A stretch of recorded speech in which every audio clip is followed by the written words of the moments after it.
Good evening, everyone. Welcome to Sustainable Saturday. I'm David Sponheim, and this is America's Third Party.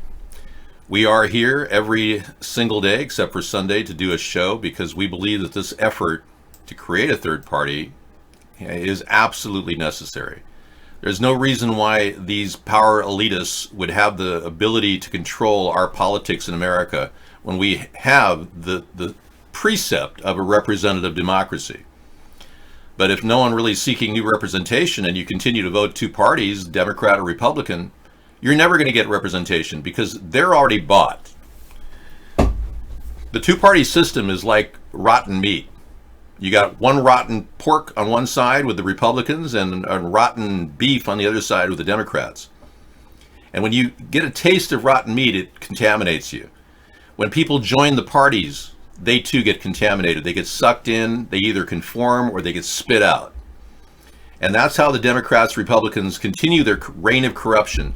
And that's how the people that control the Democrats, Republicans continue to control our country. So without creating a new third party, we're basically stuck with those people. And even if they take my ideas, they're not going to be able to implement them. We've seen Trump and Hillary Clinton take my ideas and use them as their own in the previous election. And Trump never even implemented 50% of my ideas. And when he did implement my ideas, like not signing the treaty with Iran, he went ahead and blew it when he imposed economic sanctions on Iran. I said not to do that. If he had listened to me carefully, we wouldn't be having the problem we're having with China right now. When Trump imposed economic sanctions against China and their CFO of their most important company, Huawei, Meng, who's now charged with ridiculous crimes that should never have been crimes at all. And I don't blame China for being upset. But now there's a serious backlash. Beijing targets FedEx for damaging rights of Chinese clients amid the Huawei dispute. So tip for tap, it's going back in the other direction now. So we're seeing a complete and absolute reversal on trade relations that have been built up for about 30, 40 years with China. We're seeing a reversal now. Trump said, oh, we could easily win a trade war, no problem. That is insane. A trade war would be bad for us and bad for China. But you know who does benefit from a trade war? Russia. That's right, Russia. Trump has been helping Russia in every way he can. He actually, he hated NATO. NATO's Russia's biggest enemy. So Trump alienated our strong allies in NATO. That's another thing he did for Russia. And he didn't even impose economic sanctions for an entire year and a half until I kept harping on it, and he finally imposed a couple of sanctions. Trump must be listening to us because he didn't up to that point. And he had imposed for a year and a half. So that's exactly what Russia wanted. They wanted a good puppet president from Trump. And they're getting it. He's delivering. Even though he's fighting Congress now and they're looking closer at impeachment, the Democrats are finally waking up to the fact that Pelosi is going to have to deliver a message of impeachment. It cries to impeach Trump are erupting during Pelosi's speech to California Democrats. So now, according to Pelosi, she's promising an ironclad case against Trump, according to The Hill. Well, yeah, for a woman who didn't want to impeach because it would be kind of politically incorrect. And Hillary tried to say that too. She's deep state. I don't think that Pelosi is a free-reigning Democrat. I think she's deep state too. But I think Trump is deep state as well. Both parties are rotten to the core, I'm telling you. So the people that are trying to vie for power in the Democratic Party are now raising the impeachment flag finally, like Beto O'Rourke and Ocasio-Cortez. I've been issuing impeachment requests for years now. But now they're taking on that case and acting like that's their big, huge banner of success. But believe me, the Democrats are in the process of being taken over by the far left. And that's why I'm seriously interested in your support in the center of the political spectrum. I'm not like the Democrats. I don't embrace transgenderism. I don't support LGBTQ. But then again, I don't want to discriminate against those people like Trump does and the Republicans do. So there's a big difference between a centrist and a Democrat and a Republican at this point. I support your rights to bear arms, and I'm not going to take it away like Trump is trying to do when he's issuing a plan to just take their guns away and then we'll do the due process regarding people with PTSD. I won't take away the guns of people suffering from PTSD. That's insane. That's ridiculous. So that's one recipe for disaster. You get a guy who's in the military, who's been fighting for our lives, for our safety and security, who we put trust in, and then we tell him, we don't trust you with a gun. That's one recipe for a guy to go ballistic. Why would I tell somebody that way? I'm not going to push a person who's already marginal that we're going to take their guns away. It's crazy what the Democrats are trying to do and what Trump is trying to do. I would never do that. So you've got to understand, we've got to protect our most important rights. Freedom of speech, Second Amendment, our right to bear arms. And we've got to ensure that we also can create opportunity for people, which we're not getting right now. We're getting a president who doesn't have any new ideas. He literally took 15 of my ideas to run for presidency. And he can't even implement these ideas. He has no new ideas. I've got ways we can create jobs. So hopefully you'll realize that. Okay, Virginia, still a big talk about Virginia Beach being the center of a gunman, municipal worker goes crazy and kills 12 people. All this story is all propaganda.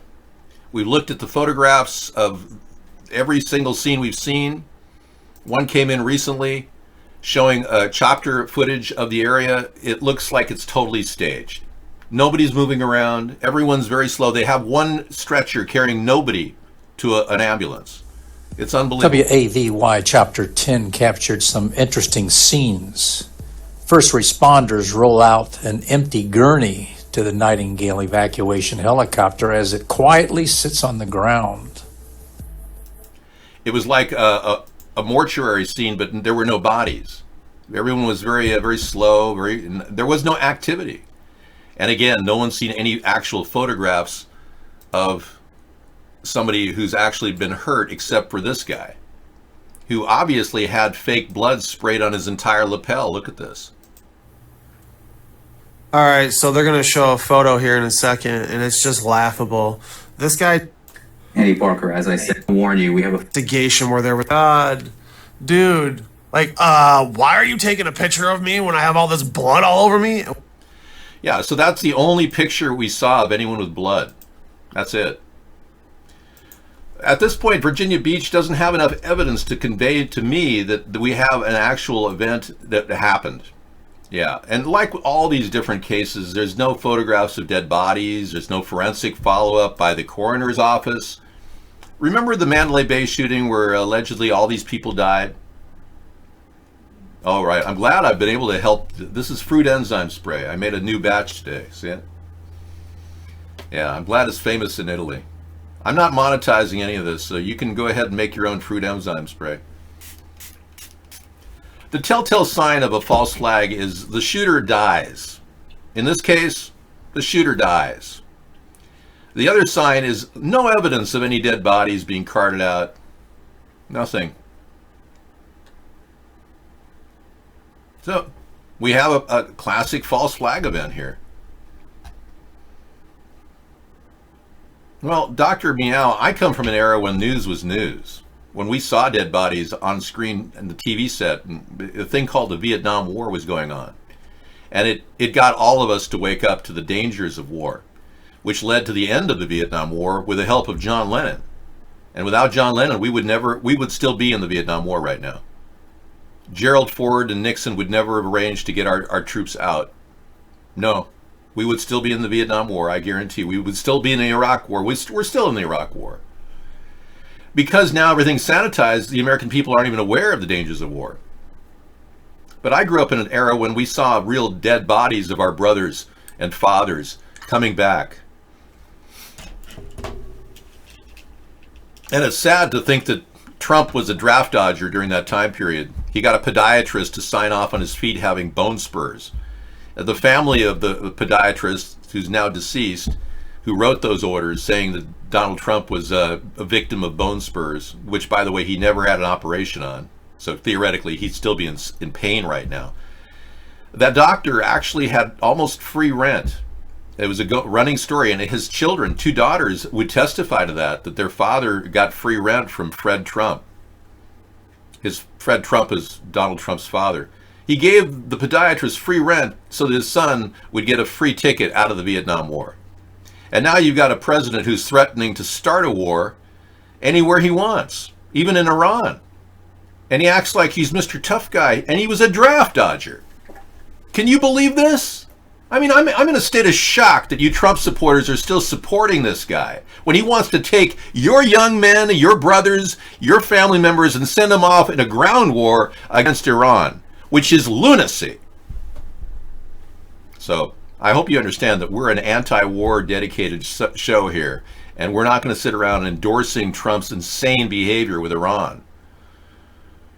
Okay, I'm sorry for raising my voice. Yeah, I'm sorry, Kiefer boy. I know it upsets you.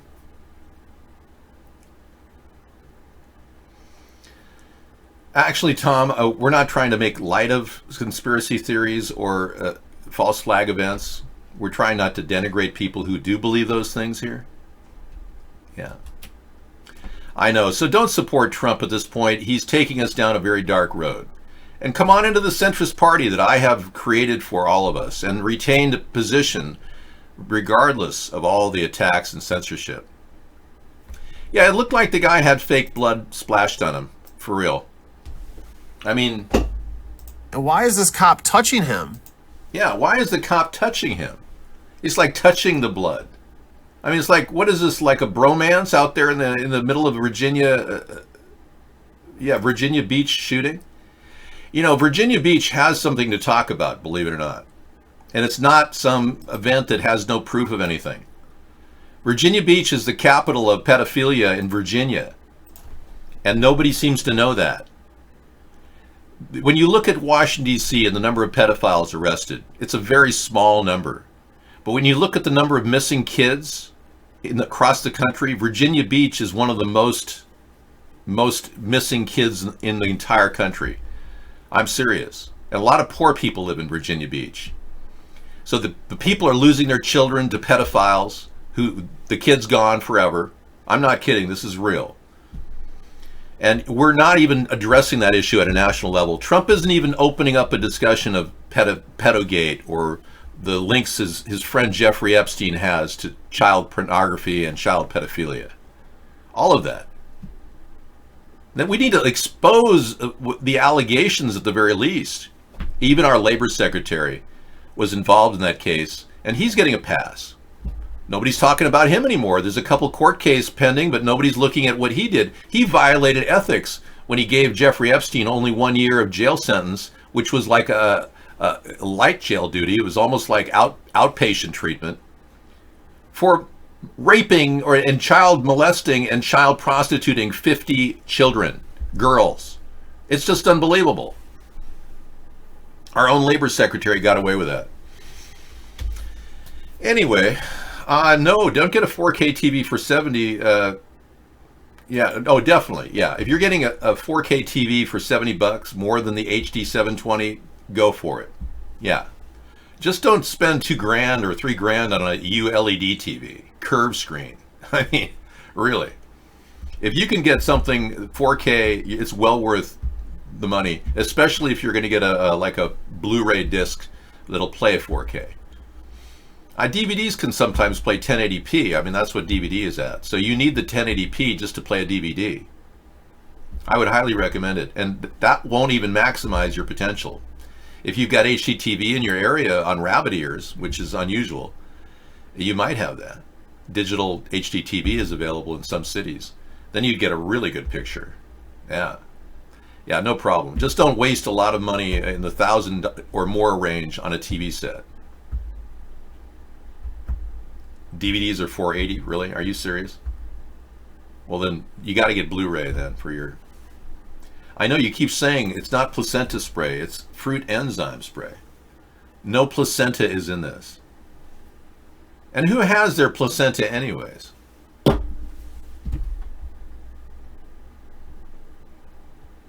And wouldn't it require my own placenta to really work if you really did have... No, it's actually purified water mixed with fruit enzyme that I pick up for $20 a bottle from Michelle Dermaceuticals. It's so relaxing. It really is.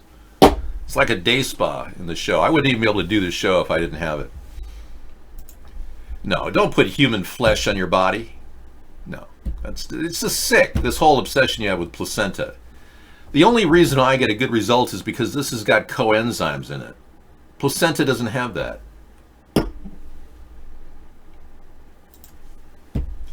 I know. Well, one bottle lasts me over a year, Tom. As long as you dilute it down. Trump's too busy covering his ass, Dave. Yeah, I know. Well, you know, Trump has got all kinds of things in his agenda that he can draw from. The China trade war. Yeah, great diversion. Or maybe he'll attack Iran. Another great diversion. And let's not forget his effort to constantly destabilize Venezuela and promote this Guaido, who's obviously a complete shill and puppet for the New World Order. They're doing an economic hit on Venezuela because Venezuela has the most amount of oil of any country in the world. That's why the people at Goldman Sachs have representatives down there. That's why Russia is so involved in Venezuela. They're trying to just take over Venezuela. And Maduro is doing everything he can to hold back the wolves at his door. I know this sounds pretty bizarre, but our country's been doing economic hits against other countries for the big moneyed elite people that run our country. That's why we have a war in Iraq and Afghanistan. You don't think we just attacked Afghanistan for fun, do you? It wasn't really a lot of human rights violations going on there. We went after the Taliban in Afghanistan because they wanted to get rid of the heroin poppy crops. And who do you think's been profiting from the poppy crops for the past 30 years? The CIA. Our CIA makes $50 billion a year off of heroin. This is an unsubstantiated, unverified statement I'm making. I realize that. But the word on the street is that they make a lot of money moving heroin. That's how they finance their secret ops. That is a significant problem that we need to address. Nobody in the mainstream media will talk about Afghanistan and how we support the heroin providers there. Okay, Donald versus Merkel. Yes, Meghan Markle has spoken out publicly about Donald being a misogynist. Yeah, and I don't blame her for saying that, frankly. She's even talked about not going to the U.S. because she's not a misogynist, or he is a misogynist. The Duchess of Sussex continues after it describes her comments about him as nasty. Okay, so he called the Duchess of Sussex nasty. I didn't know she was nasty. He went on to call her a very good American princess and shared his hopes that she would succeed. His comments were made ahead of his first state visit to the UK on June 3rd. He has previously visited the UK and had tea with the Queen, but it wasn't an official visit. And Meghan Markle will not be meeting the US President next week, as she's still on maternity leave, having given birth to Archie Harrison Mountbatten Windsor. Now, with the Mountbatten, they stuck that in there because that was their original name. They changed it to Windsor. Yeah, I think they want to be called the Mountbattens now that they've acquired their wealth and have contained the control of the Western Hemisphere. He'll be meeting a number of royals on his trip, like Queen, Prince Charles, Prince Harry. What about Adele or somebody like that? Okay. Thanks for the sharing of the information. Now back to the show. Okay. It's not cool, but it is funny to see a president break tradition and say these things. It doesn't really matter, you know. Now, Kim Jong-un is visiting factories after he just killed 4 people related to the failed denuclearization talks. Yet Kim Jong-un is blaming his own people for not reaching some agreement on nuclear discussions. They hadn't done any prep work, apparently, so they were all executed.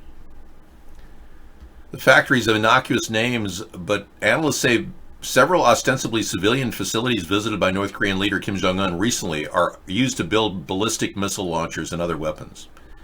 Now, our president has openly said that North Korea doesn't have any nuclear weapons, that Kim Jong-un and Vladimir Putin have both assured him they don't have any nuclear weapons.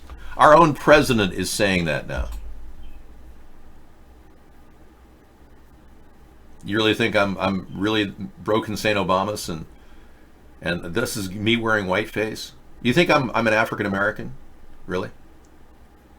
I really am Caucasian, but I have a small amount of Native American in me. Yeah, Algonquin Indian. And you want to know what's really funny? Algonquin Indians' rite of passage includes blackface. Their children have to wear coal on their faces as part of the... I'm sure that's not the case now, but many years ago that was the case. Mark is lying when he says my shows are not live. Every show I do is live.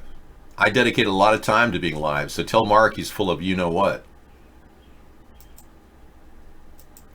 I have a Native American ancestor, a female grandmother on my mother's side, 8 generations back.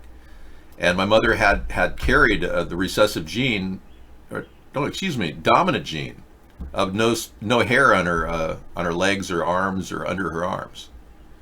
Native American women don't usually have hair on their arms or legs or under their arms. Isn't that interesting? Yeah. So my mother didn't have any hair on her legs or arms, under her arms, yeah. Yeah, so I carry the dominant gene, the female. So my daughter would not have hair under her arms, probably. I'm not sending my DNA anywhere. I'm not going to have my DNA done at all. Women love that. They don't want to shave. They don't like to shave under their arms. My mother rarely had any hair under her arms. There was like a little bit, but it was hardly any. Yeah. Women and men are different that way. Yeah, but it doesn't matter. I'm just sharing with you a simple fact, a DNA fact. Thank you. No, I don't want my DNA tested. I don't want DNA. I will agree to having my DNA stored, and even for longevity purposes and possible cloning purposes. I'm more than willing to do that at that point, but not now. If I go through life with never having my DNA looked at, that'd be fine too. We've got big problems right now. Trump is undermining our policies. Congress has set up a statement, a bipartisan congressional statement, that we cannot sell weapons to Mohammed bin Salman, MBS. And Donald Trump is doing that right now. Last month, a bipartisan congressional majority voted against further U.S. support for Saudi Arabia's disastrous intervention in Yemen, which has failed to achieve its aims while helping to produce the worst humanitarian crisis in the world.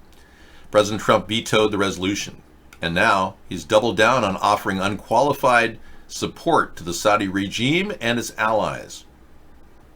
That's right. They've completed 22 arms deals to Saudi Arabia and several other countries, bypassing congressional opposition, including more of the munitions that have been killing civilians in Yemen.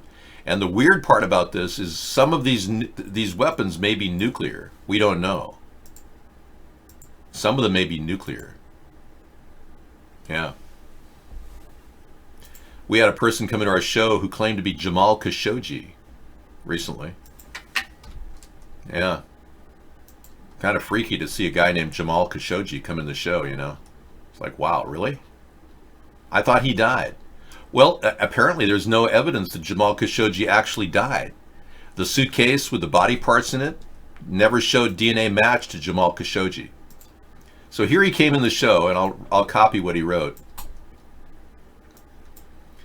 Good evening, Mr. Spawn. Yesterday I alerted you that the carrier group Lincoln is currently supplying Saudi Arabia with high-level nuclear items and Patriots in the event Iran strikes Israel. Jamal Khashoggi, and then he showed me this Times article which said, "This is today's news, sir. You had a day's advance notice." Yeah, seriously, he did give me a day's advance notice on the story, which gives him some credibility. I'm currently in Turkey and my internet is only for a short time. I gave you over 24 hours notice before any news network covered, and that's all we had from him.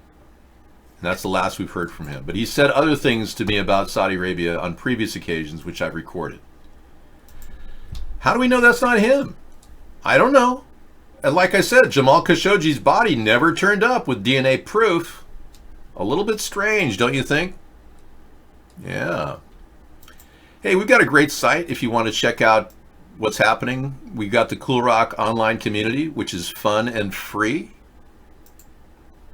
You have to allow Flash to make it work, but and anything you don't want to see, like this little box here, you can test out your clicker. You can get rid of ditch the ads, get rid of that. We've got the chat in both rooms, and we've got a show rolling in real time, so you can see me watching. And the nice thing about Cool Rock is you can have fun with it down below. This is yours to play with. You can move the chat down here if you want to, go down the screen with the chat. You can pull that down and play games, whatever you want. You can hit the drum machine. And you can do anything you want on the drum machine. You can clear it. It's yours to play with. Anything you want. It's your entire screen is yours to do whatever you want with. We've got a song lyric generator. We've got a little fun button to find out what was happening the year you were born.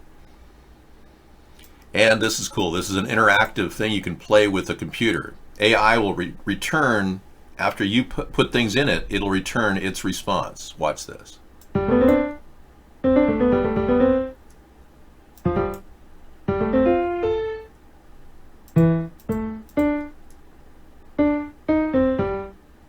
That was weird. You like that? Yeah.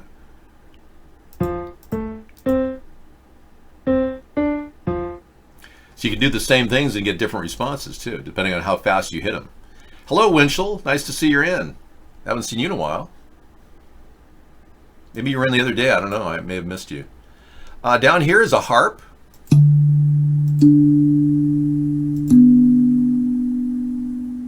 You can become Beethoven with your keyboard. Hit this button.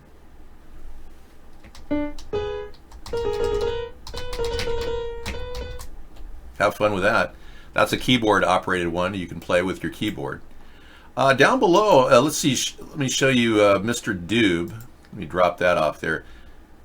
Yeah, Mr. Doob is pretty cool.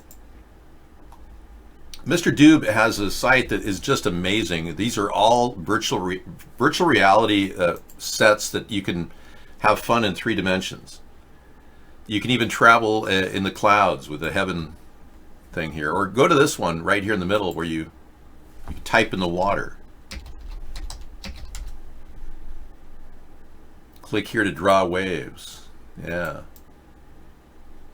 And next to that is this gateway into the VR world, right next to the type feature. And this has got to be one of the most exhaustive VR selections I've ever seen on the internet. Every one of these is a different experience, unlike anything you've ever seen. So if you really want to experience the amazement of the internet, this site has a number of ways of doing it. This gives you the news from all 3 sides, left, middle, center, and right.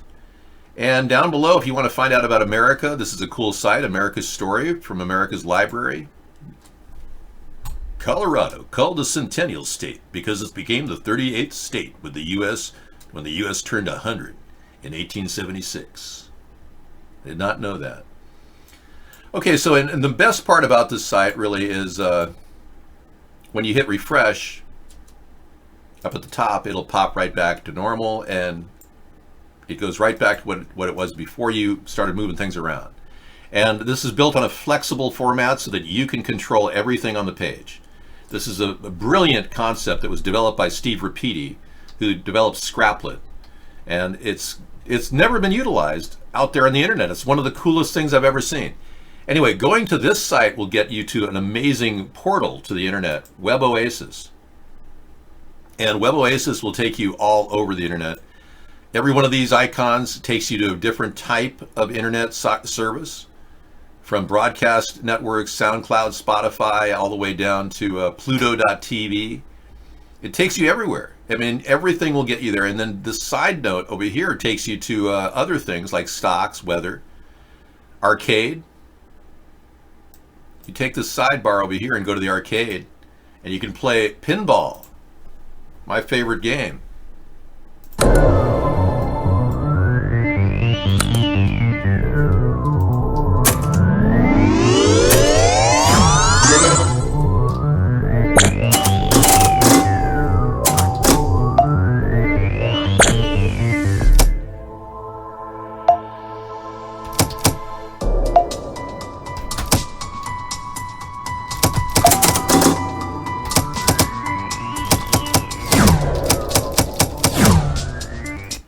Okay, you could have fun with that. Enjoy. Thank you. Yeah, well, I'm telling you, you could really have fun and watch the site at the same time while you're playing pinball. I can't really do that and do the show. In biblical times, nobody ever suffered from sickle cell anemia. Okay. As well as hundreds of other secrets about sickle cell anemia that modern medicine doesn't want you to know. Really, I didn't know that. You want to hear something that's really unusual that most people don't know? That you have to actually share the same blood type of the person you're with if you want children. Isn't that interesting? I've never heard a doctor tell me that. So you probably have the same blood type of your wife if you're having kids. But you'd have to corroborate that with a doctor, but that's what I was told. Yeah.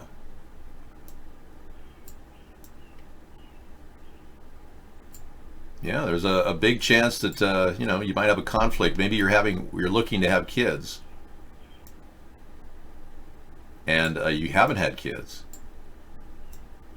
So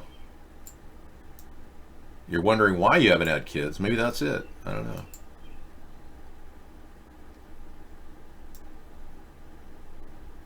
Trying to get the coloring right in this. This show is seemingly a little off color. All right. Is that true? It's not true? Really? Okay, well, why don't you disprove me? Show me two people that have had children naturally with different blood types. Your father was A++, and your mother was B-, and you're O++. Well, you just disproved me. Thank you. Dr. Meow is an anomaly, and he's disproved what I just said. Thank you. Bravo. Thank you. Now, I'm assuming you have the accurate results of your parents. We'd have to cross-check that against a double-blind study to verify. Okay, well, I'm glad that you just disproved me. You see how easy that was to disprove me? Okay. So Chat Room Celebrity says you need to patch your older Windows PCs right now to patch a serious flaw. I heard about this. Yes. Advanced System Care had a flaw. They noticed a flaw in Windows 7. And if you get Advanced System Care, they'll fix it for you. But Microsoft released fixes for a critical remote code execution vulnerability in the Windows 7 operating system and others. Yeah. It's been only 2 weeks since the fix was released, and there's been no sign of a worm yet. Does not mean we're out of the woods. If we look at the events leading up to the start of the WannaCry attacks, they serve to inform the risks or not of applying fixes for this vulnerability in a timely manner. The risks of not applying fixes. Yeah, so you have to apply fixes in a timely manner, or you will be taken down by the WannaCry worm. The WannaCry attacks are out there in your... Yeah, so I go with Advanced System Care. It's free. No, it'll work fine, but there's a vulnerability in it. I would seriously get Advanced System Care. And I'm not promoting their product, but they work so well for free that you could even just use that as a basic, solution. All right, thank you. Because a lot of people don't know how to go into their system and correct it. If you're using 7, you may want to get Advanced System Care to correct that problem. They'll find the error. They found it 2 weeks ago when it first came out for me. Facebook lawyer says users have no expectation of privacy. Are you serious? Wow. Okay. Let's get to that story in just a second. The Facebook is so cavalier and they have such entitlement that they somehow think that we don't have an expectation of privacy. Look at this. Yeah. Unbelievable. A lawyer argued for Facebook on Wednesday that the social media site's users have no expectation of privacy. According to Law 360, Facebook's attorney Oren Snyder made the comment while defending the company against a class action lawsuit over the Cambridge Analytica scandal. There's no invasion of privacy at all because there's no privacy, Snyder said. So they're going to look at their disclaimers when you open up the site, and dissect it. Good attorneys will pull out every word and say, are you saying they have privacy or not? And no doubt they must have written something about privacy in there. Oh, they're screwed. Facebook, in an attempt to have the lawsuit thrown out, this attorney further claimed that Facebook was nothing more than a digital town square where users voluntarily give up their private information. Well, a good attorney will pick the crap out of her and take her to the cleaners. Facebook is extremely reckless, and I would not have a problem doing a monopoly busting attack on Facebook and Google. I'm not afraid of monopoly busting. Believe me, I'm more than willing to go down that road with these national socialistic agencies anyway. I'm not endorsing anyone in England, no. I would have thought that Nigel Farage would have won over a lot of people, being he was the big proponent of the Brexit. But apparently Nigel Farage is seen as laughed at by a lot of people in England. So I'm not making any endorsement right now. Plus, I'm probably never going to make an endorsement. I'm not trying to control politics in England. Dave, you should run CPM to be secure from Russian hackers. I think I'll do that. Thank you.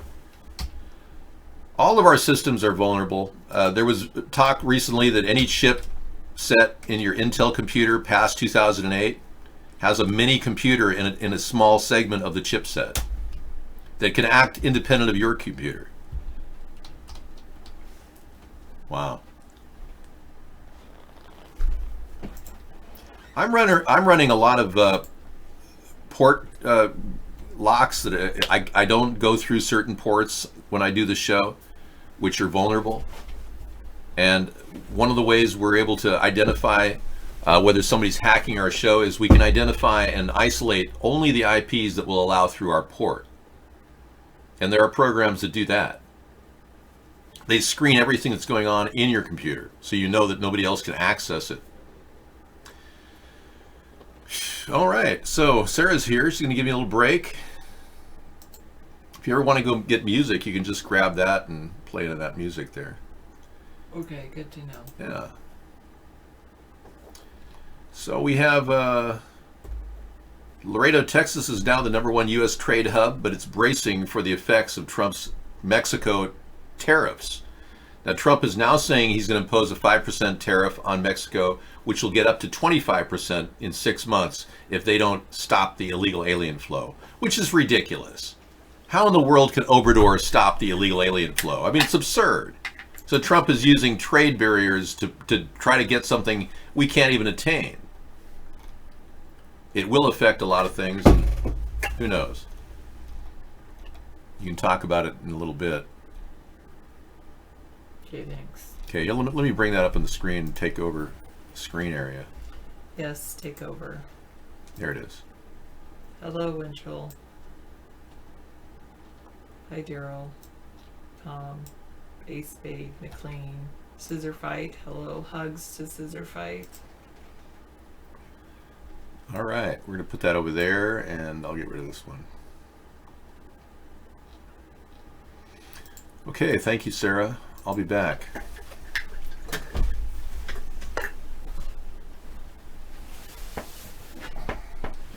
The map you're looking at is exports to Mexico in, and wait, should I just move this in front?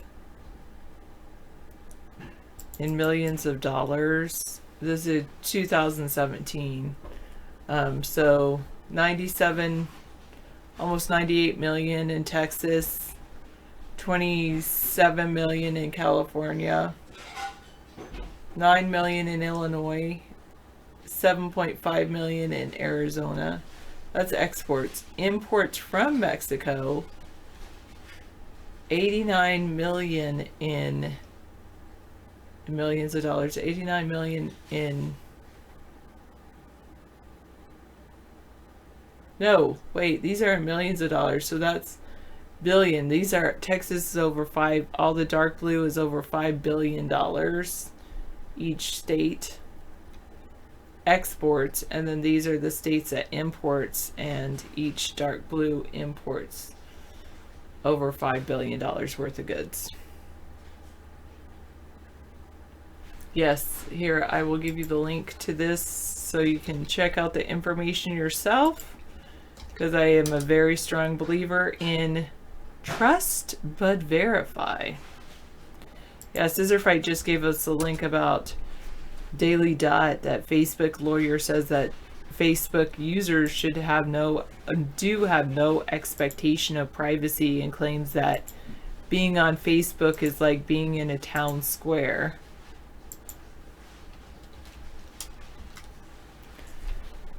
Dr. Meow says if Mexico became a war zone with a materialized front lines, the illegals would stop. This can be achieved by using a bacteriological weapon. I'm not a proponent of a bacteriological weapon or creating a quarantine zone. No. I mean, that would be a zombie apocalypse type scenario, and I don't do that. I never do say that, Tom. And never, I'm not that type of person that would say that. Okay, semantics, yes, there. I know.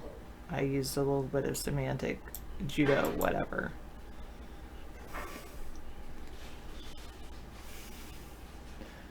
I'll let you figure out the answer to that question.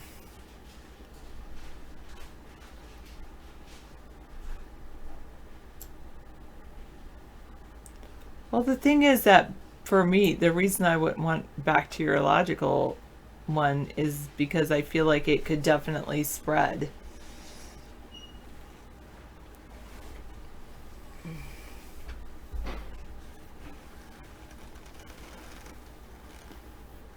Chemicals and bacteria, you never know what the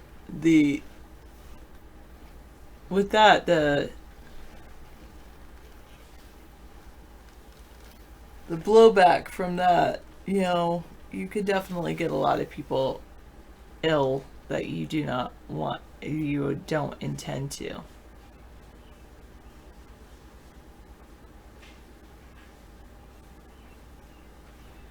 Okay, I think I will be looking at the news a little bit tonight.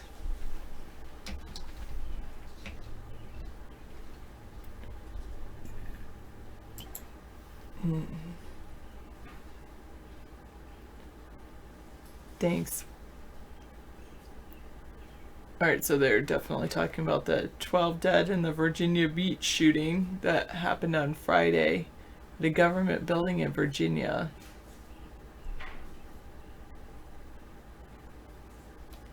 A city worker opened fire on his colleagues, or I'm assuming it's a him.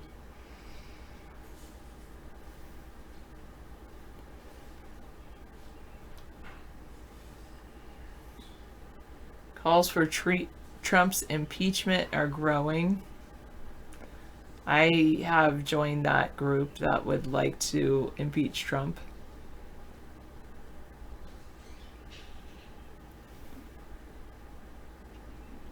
The Census 2020, there's debate over adding a citizenship question. A prominent GOP operative passed away this week. The reasoning behind a Trump policy are once again in the spotlight.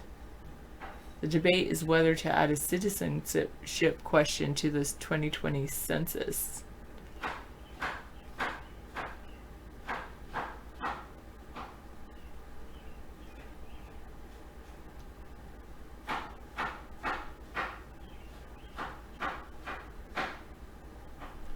Mexican president, pretty new Mexican president, Andres Manuel Lopez Obrador, criticized Trump's plan to place a 5% tariff on Mexican imports in order to press Mexico to crack down on the surge of migrants. He says, the Mexico president says America first is a fallacy in response to the tariffs.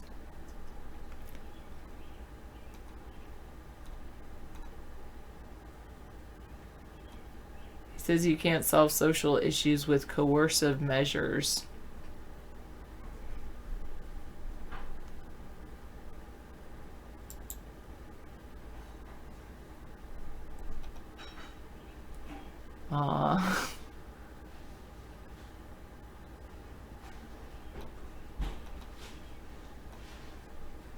like to pull apart the cardboard. I wonder if the cat pulled apart that cardboard. That's really cute, though. Think outside the box.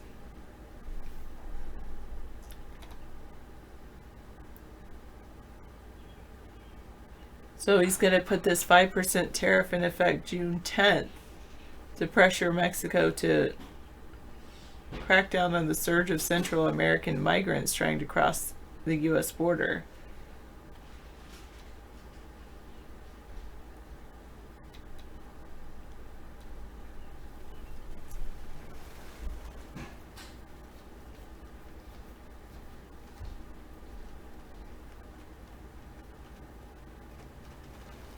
Lopez Obrador announced he is sending his foreign minister to Washington, D.C. on Friday to negotiate with U.S. officials ahead of a June 10th date.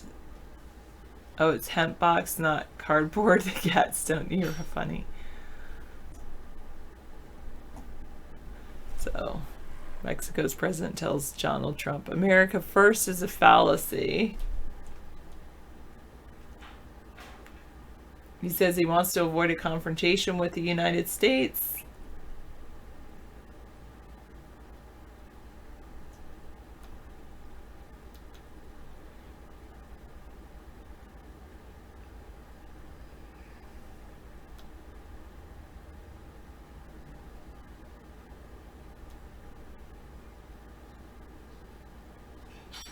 I guess they called the Mexican president AMLO. Really? Everything's just acronymed these days.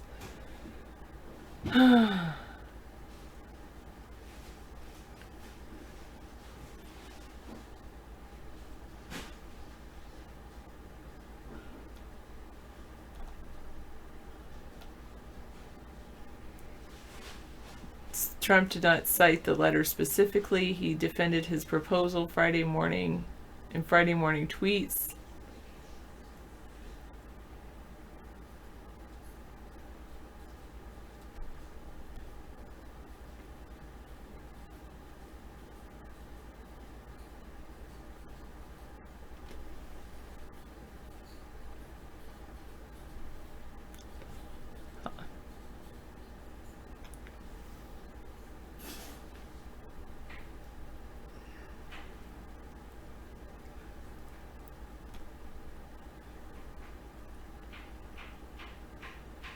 Through the first 7 months of the 2019 fiscal year, since October, I believe, U.S. Border Patrol agents have apprehended more than 280,000 migrants entering the country illegally, who are minors or members of family units. 97% are from El Salvador, Guatemala, and Honduras. Only 3% are from Mexico. So most of them are from El Salvador, Guatemala, and Honduras. Maybe there's something that needs to happen in those countries.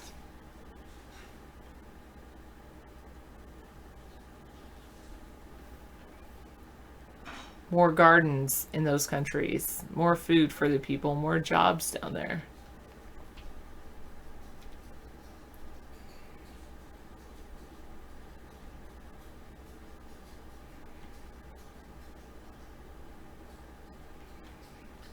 Okay, Lopez Obrador said Mexico's already doing what it can to stop the migration.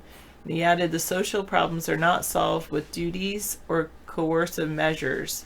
He says he's developing plans with Central America and told Trump, please, remember, I do not lack valor. I'm not a coward nor timorous, but rather act according to principles. And he said, the Statue of Liberty is not an empty symbol.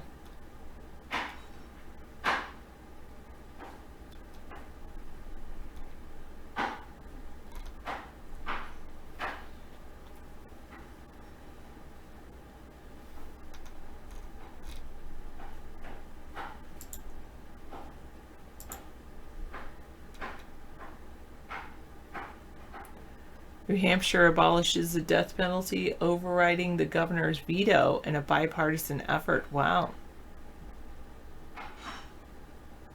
The White House requested the USS John McCain be moved.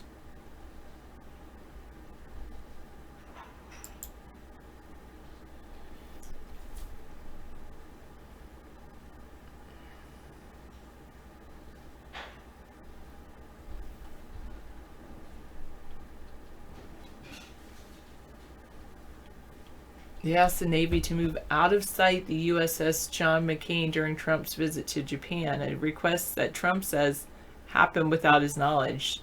The ship was being repaired and was not moved. Trump denied knowing about a White House request to move out of sight the USS John McCain during his visit to Japan. He said whoever issued the directive was well-meaning. Speaking to reporters Thursday as he left Washington for Colorado, he said the White House request, which was issued earlier this month, I didn't know a thing about it. I would have never done that. He repeated his previous criticism of the late senator, and he didn't apologize for the White House directive.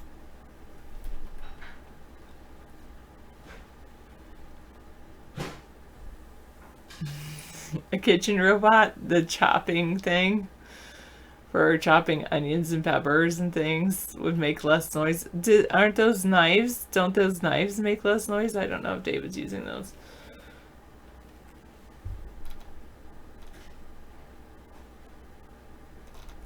Oh, I'm not going to sign in.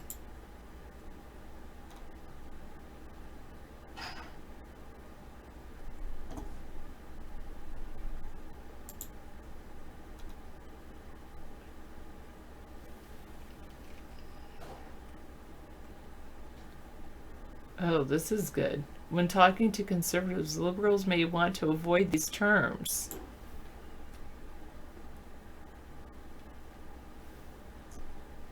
Perspectives blog. Oh, they're going to also do a thing about words conservatives may want to avoid when talking to liberals. They have a red-blue dictionary for allsides.com to how to talk to each other.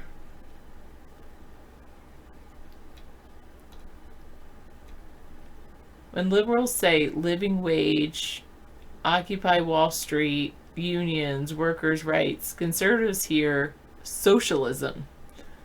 Note other options for what to say. Note that if businesses have advocates, their employees can also have groups speaking for them.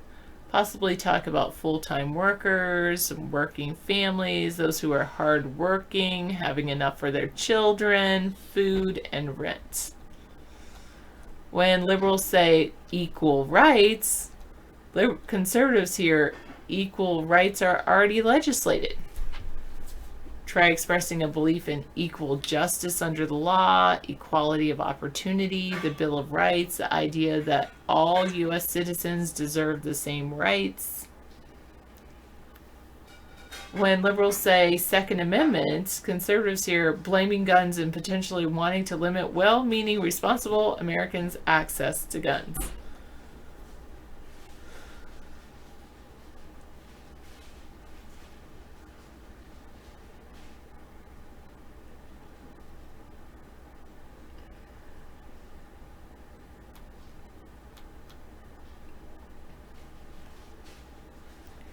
When liberals talk about a culture war, conservatives hear a blame game that liberals are trying to pin on conservatives.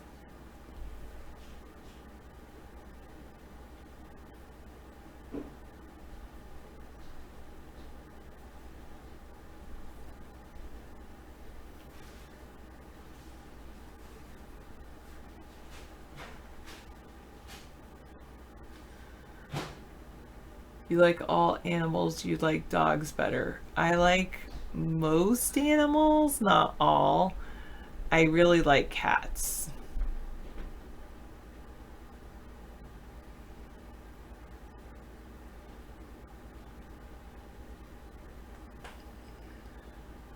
When liberals talk about a carbon footprint, conservation, development, environmentalism, environmentally friendly, global warming, green, sustainability, conservatives here liberal holier than thou righteousness on the topics of questionable importance and potentially a way for the government to get even more power and raise taxes. Talk about appreciation for Republican Teddy Roosevelt, who was a hunter and a strong conservationist. Usually you can mention national parks, depending on the views of the conservative. You can mention the legacy we leave our children and grandchildren, the moral responsibility to not harm the innocent, stewardship of God's bounty and God's creation, explore technological innovations to protect the environment.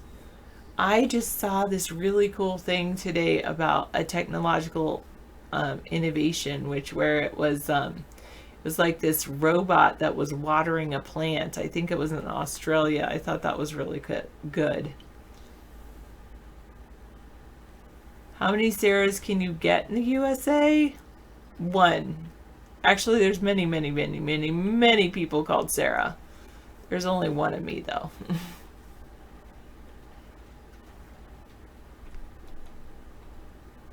When liberals talk about affirmative actions, communities of color, diversity, environmental justice, microaggression, minority, multiculturalism, racial inequality or injustice, white privilege, or woke. Conservatives here, affirmative action, unfair favoritism, often ignoring economic circumstances and potentially discriminatory against whites, other ethnic racial terms, potentially valid but often over the top in terms of emphasis on the racial identities, white privilege, insensitive to issues white people face.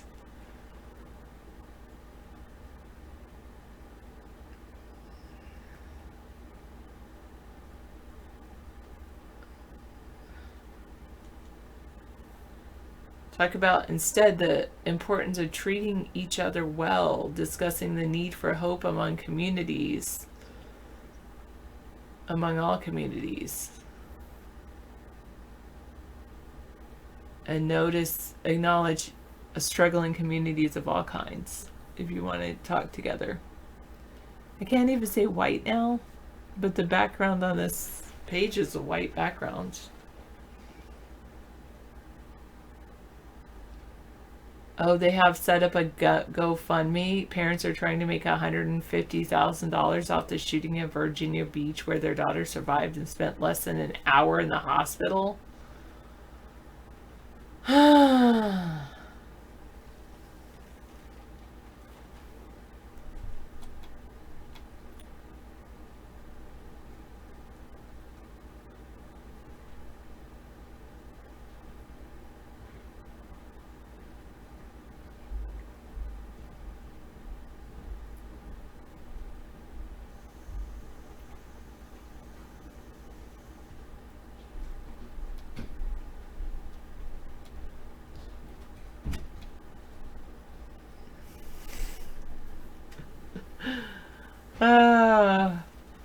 When liberals talk about awareness raising, inclusivity, inclusiveness, prejudice, social justice, stereotyping, tolerance, underrepresented conservatives here, a bunch of politically correct blue buzzwords intended to indoctrinate conservatives. Instead, use more generic statements, such as there are economic and social issues that make it harder for some people to get an education and achieve economic success than others.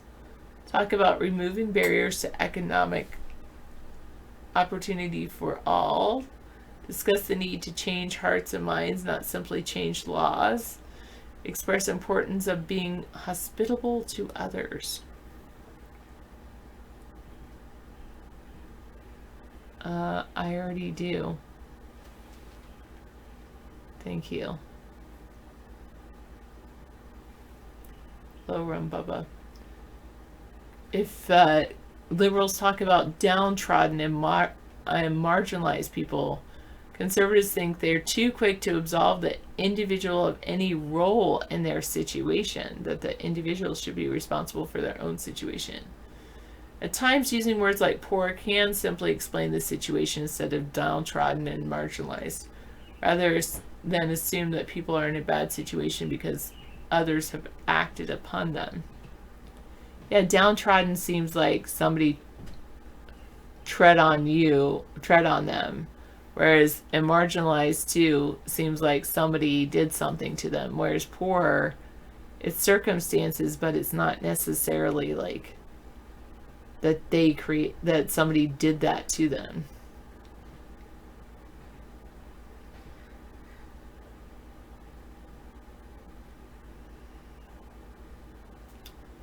I guess all men hate that, huh? Pirate.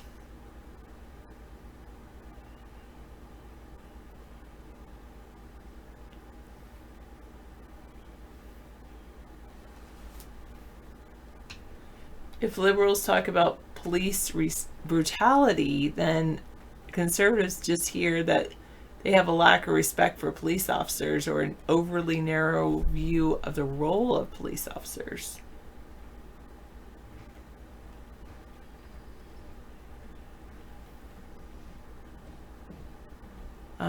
I'm like, I think I'm a 10 wide is what I am for shoe size.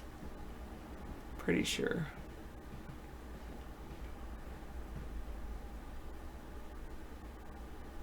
I'm pretty sure. I might be an 11 wide, but I'm pretty sure I'm a 10 wide for women's. I know I'm a tall person. I need big feet.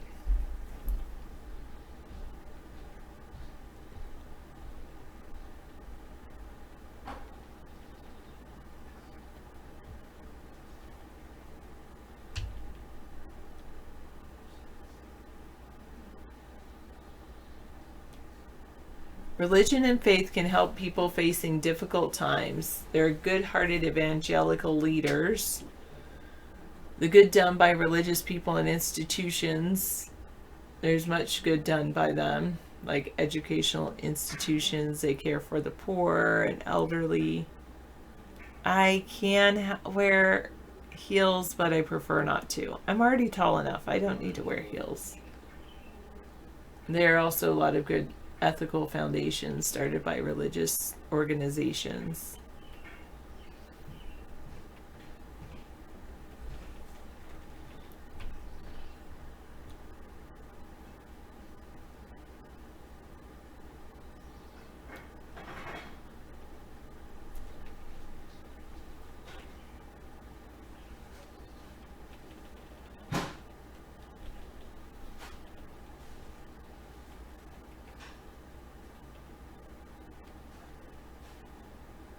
Yeah, that is a little creepy. Oh wait, Isla Fries, thank you for sharing that link.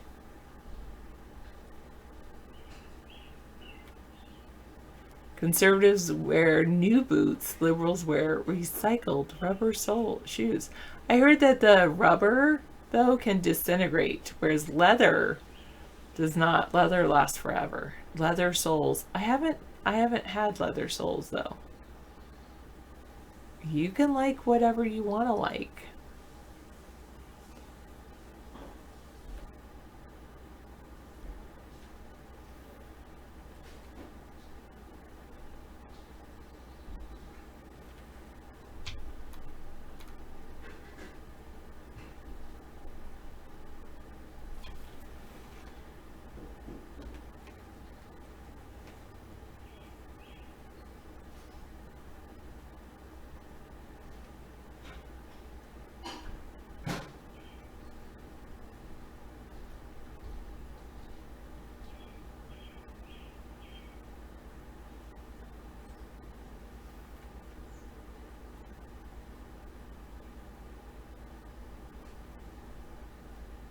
They're rebroadcasting a documentary film, Three Identical Strangers. What? I've never saw it. What does that have to do with anything, 281? That just sounds weird.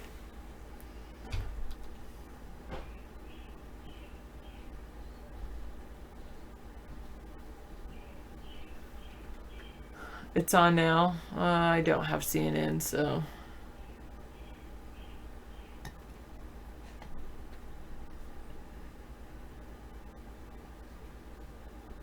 I do like that. Understanding personal stories that lead people to their conclusions.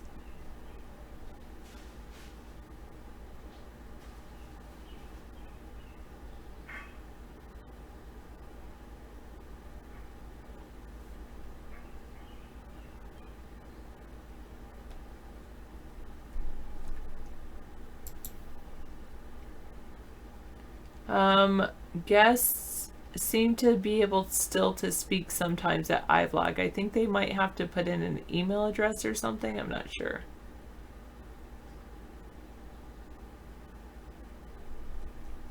So if it's on CNN, it must be true. Only if it conforms to certain people's confirmation bias.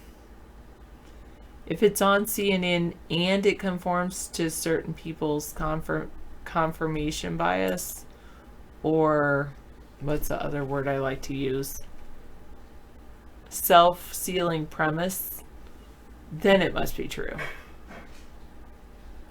The study finds e-cigarette flavors can damage cardiovascular cells. Is it really the e-cig flavors or is it the nicotine?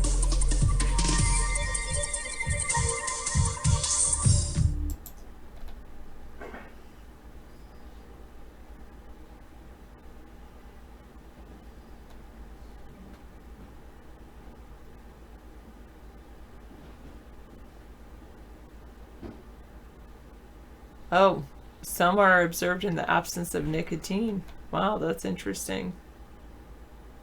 Yeah, the public has a notion e-cigarettes are safe.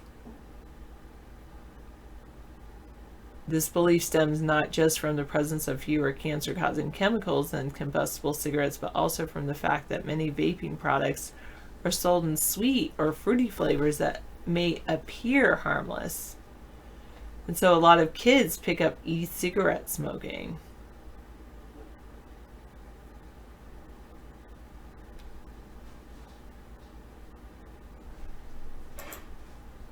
Oops.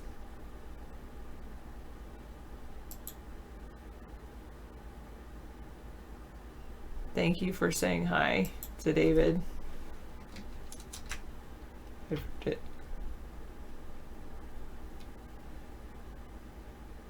Vaping had increased nearly 80% among high schoolers and 50% among middle schoolers since the year before.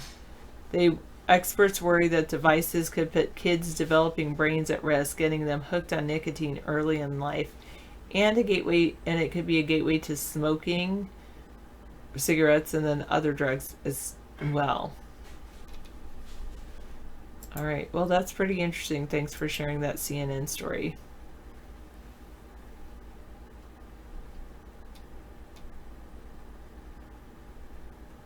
Yeah, true, Dr. Meow.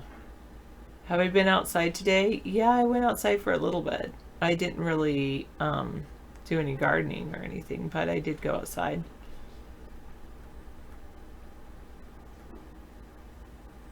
Is that what happened, Daryl VJ?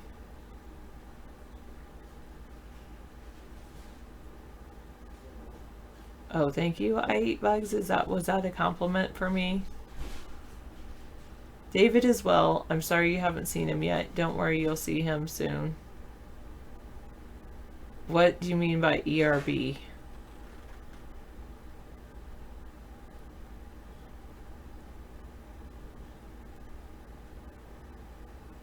Then, yes, I appreciate that comment then. Especially being a sapiophile myself.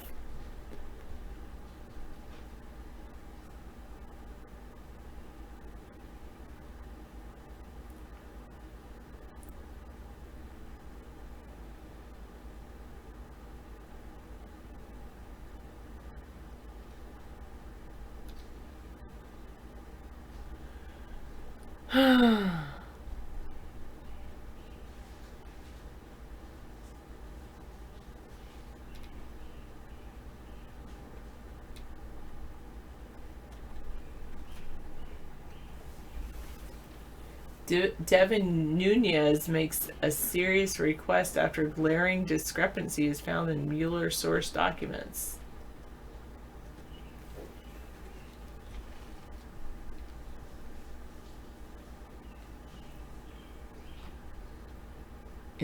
It's comforting to hear David rattling in the scullery.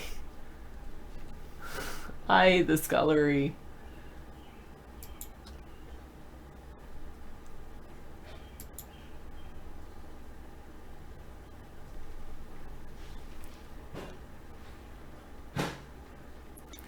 Yes, you're curious about something, okay? Ask away. I may respond or I may not. But you're more than welcome to ask any question you want.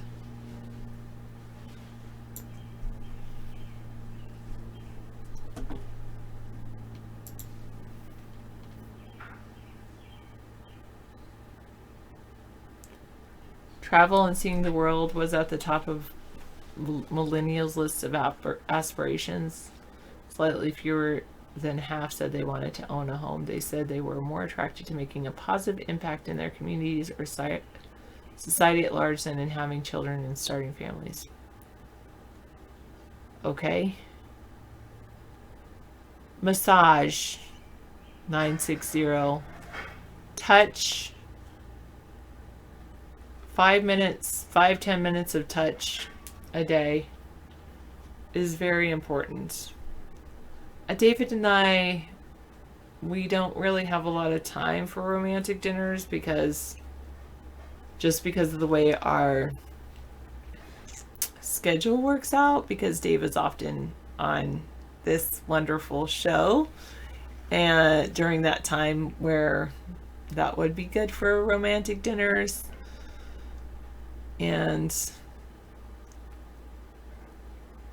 But I definitely, I would say one of the things that helps David and our relationship is we give each other back rubs, and so it's just like a 10-minute back rub. It just makes you feel so much closer to the person, and it does not have to lead to the next step. It can just be a nice back rub. But yeah, touching, and the other thing is, if you're in a relationship for a long time, the key to having, I know, I'm sorry, True Blue. And it's just a simple, like, David usually gives me a back rub at night, and I usually give him a back rub in the morning. But that is a really great, kind, and loving gesture. And then the other thing is, if it's really, it can sometimes be,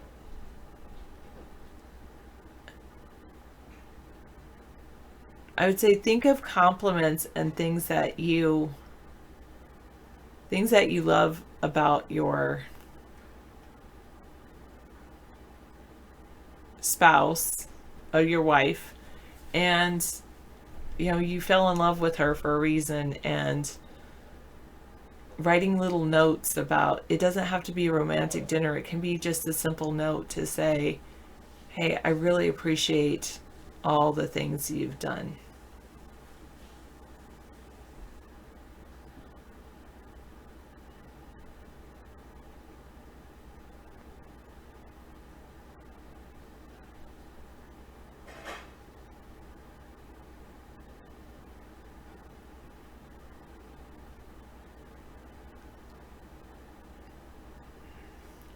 There was something I read once where it was a guy his wife was going to some like church function, and she's like, honey, can you list all the things and ways that I can improve? And he sent her a dozen roses and said, or she's like, we're working in a group and trying to do better for our husbands. Can you write me a list of 12 ways that I can do better? And he instead of writing ways to like make her think of, I'm sure all of us could make a list of things that our spouse could do better, but instead focus on the things that they do already. And so this guy in particular, he wrote to his wife and said, "You already are perfect. I can't think of a single thing to do that that you could do better." And he sent it to her like with a dozen roses. And he said that you wouldn't believe she met him at the door, and she was just so thankful that he wasn't condemning her, because if you focus on things, tell your spouse, you should do this, you could do that. You don't need to live in a should world.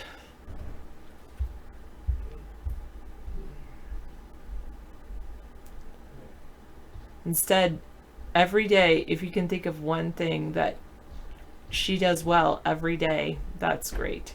In fact, there's this great psychologist who says he can predict relationships based on a conversation and about the positive interactions. Wow, that's good. David looks so great in a white suit. Yeah, thanks. He's got a beautiful body, and That's nice. Thank you for saying that. yeah. Hello, all those ships at sea. I want to say thank you for your hard work and dedication to getting us goods and services. Well, goods, and your service of getting us the goods. Even though we have these tariffs, still a big job. Thank you. Yeah, we're dealing with a problem of the leadership, crisis of leadership in America. And if you're watching around the world, we're definitely wrestling with it. The democratic process is going forward. The impeachment process will probably make us stronger as a result of expurging a man who's driving a wedge between relations, like trade relations with China and Mexico now. It's ridiculous. It's endless attacks on everyone around and blaming everyone for his problems that he created.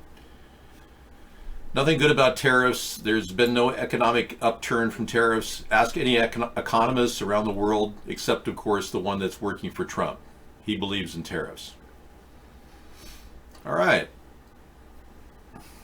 Yeah, so I made a lovely organic rice with ground beef, ground sirloin actually, and some amazing zucchini, which I had to eat up. 2 full zucchinis because the organic zucchini was starting to go. Oh, okay, thank you. I pulled the skins off, composted them, but the inside was tasty. It wasn't too bitter, so it should Okay. be okay. All right, thanks. Yeah, I taste tested it. Mushrooms, onions, garlic, lots of garlic, Italian seasoning, Thank you. real oregano. Did you ever harvest that oregano, by the way? I still have like, I harvested some. I told them all to take some, but I still have like this much. You can put it in a brown bag. That's that's the a best way good to do idea. it. Yeah, a brown bag, and just let it sit, and it'll be ready to go. And you strip it off the leaves, and you've got nice oregano. The spines have to be pulled out, otherwise they're inedible. It's a very dapper tie. Thank you. Off the rack at Nordstrom's. Yeah, that's what I was told. It literally came off the rack. No, I didn't do curry today. I did oregano is my basic, because it's an antibiotic. Oregano is, and onions and garlic are really good. Thank you so much. My cat Fluffy's here to play. Hello, Dave. Hello, Dave. You're looking well today. I like that. That's great. Thank you. Hello, Dave. You're looking well today. Hal, close the pod bay doors, Hal. I'm sorry, Dave. I can't do that. Remember when he sang Daisy in that movie? 2001: A Space Odyssey. I know.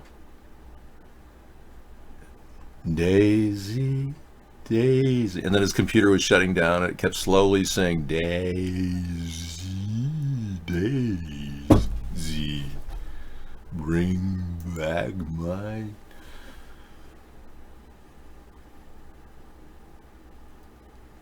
Okay. I need a new control program for my microcomputer.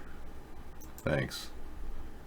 Preventing a worm from your Microsoft system. There's a Windows update that On May 14th, they released a critical code, remote code execution vulnerability on Windows 7 and other Windows programs. So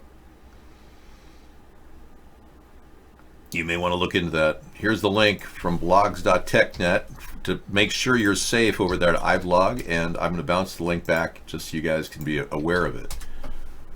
I've been using Advanced System Care to prevent any kind of breakdown on my computer. It's free.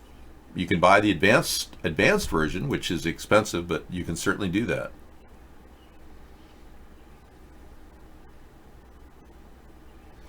Devin Nunes found a glaring discrepancy in the Mueller report.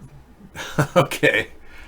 Devin Nunes can run his mouth off all he wants. He's already collaborated with Donald Trump in what appears to be total collusion. So yeah, go for it, Devin. Collaborator. Yeah.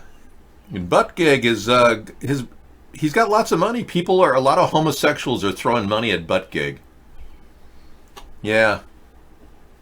Well, he's got quite a gig there, Buttigieg does. Famous U.S. soldiers. Soldiers?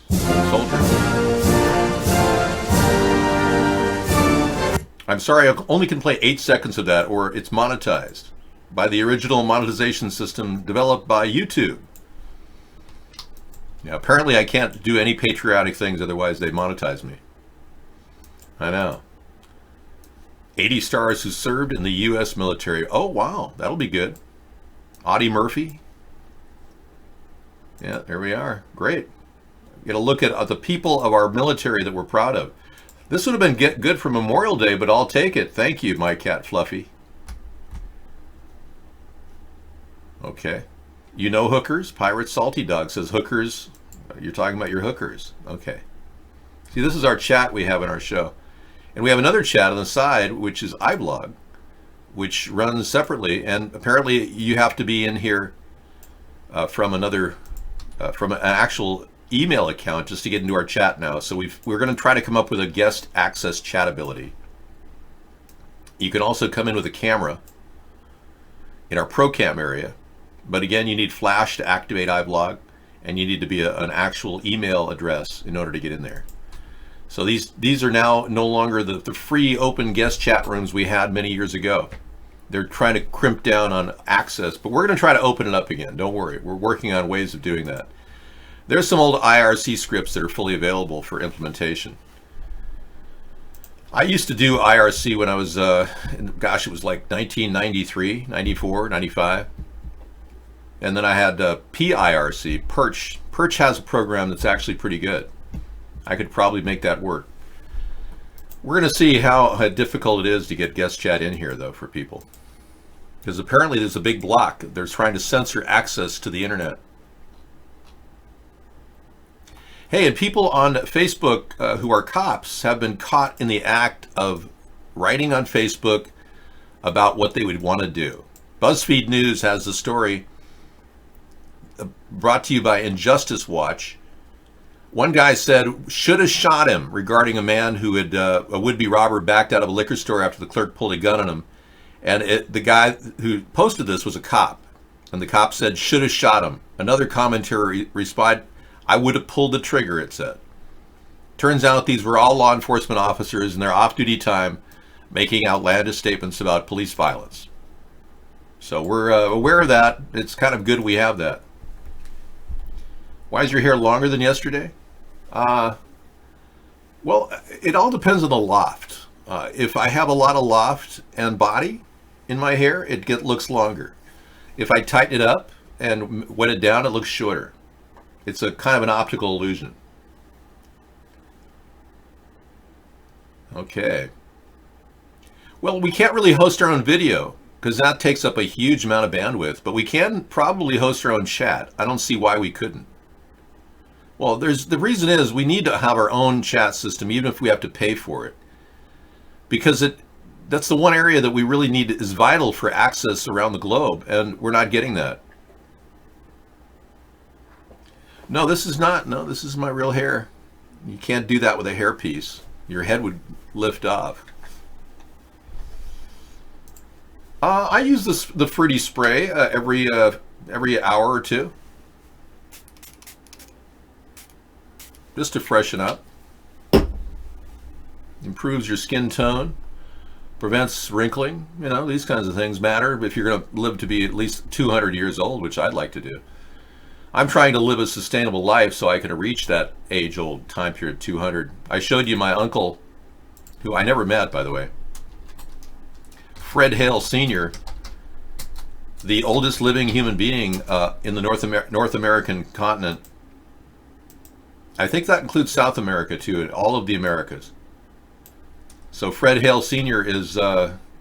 is related to me, and I never met him, but he must have had a wonderful, loving family. Look at this. Look at the sweet girl that's standing next to him there. I wouldn't doubt that's his granddaughter or great-granddaughter. But he lived to be 113 and 354 days.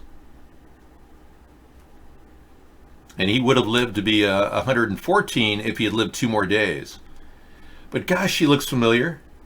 Man, I swear she looks like half of my cousins over on the East Coast. So I've got that look, and he definitely has a similar face. In fact, I've matted his face onto mine. And yeah, we could pass for relatives, I think.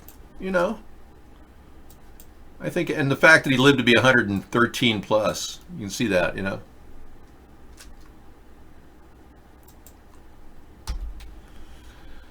All right.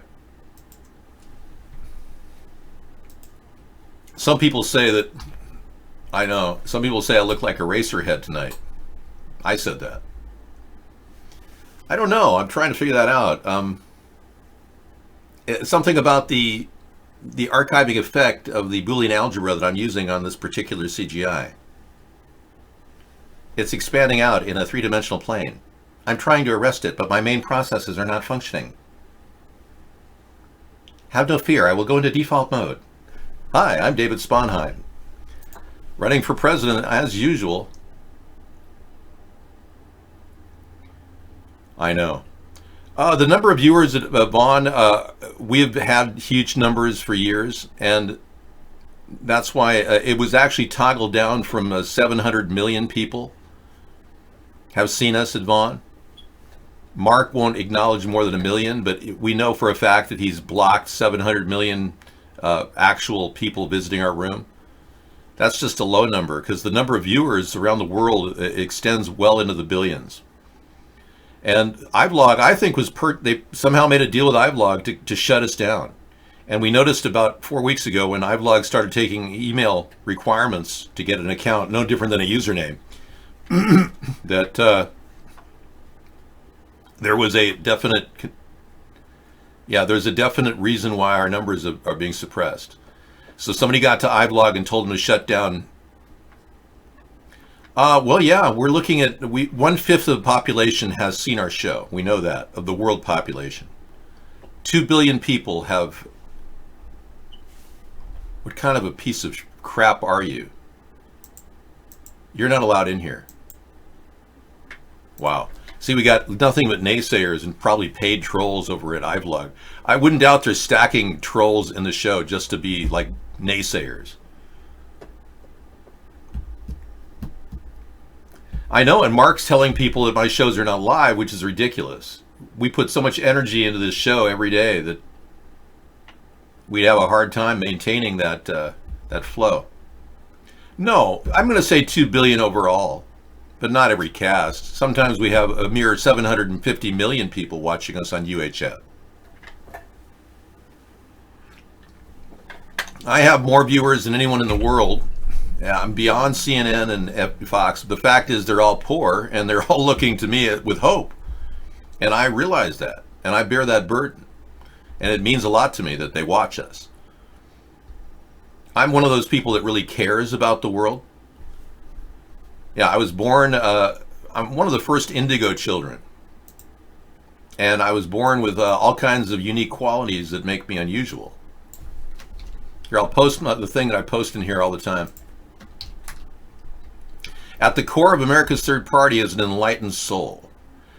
As all indigo children are searching, disciplined, quixotic, and prophetic. And that's the best way I could describe how I am.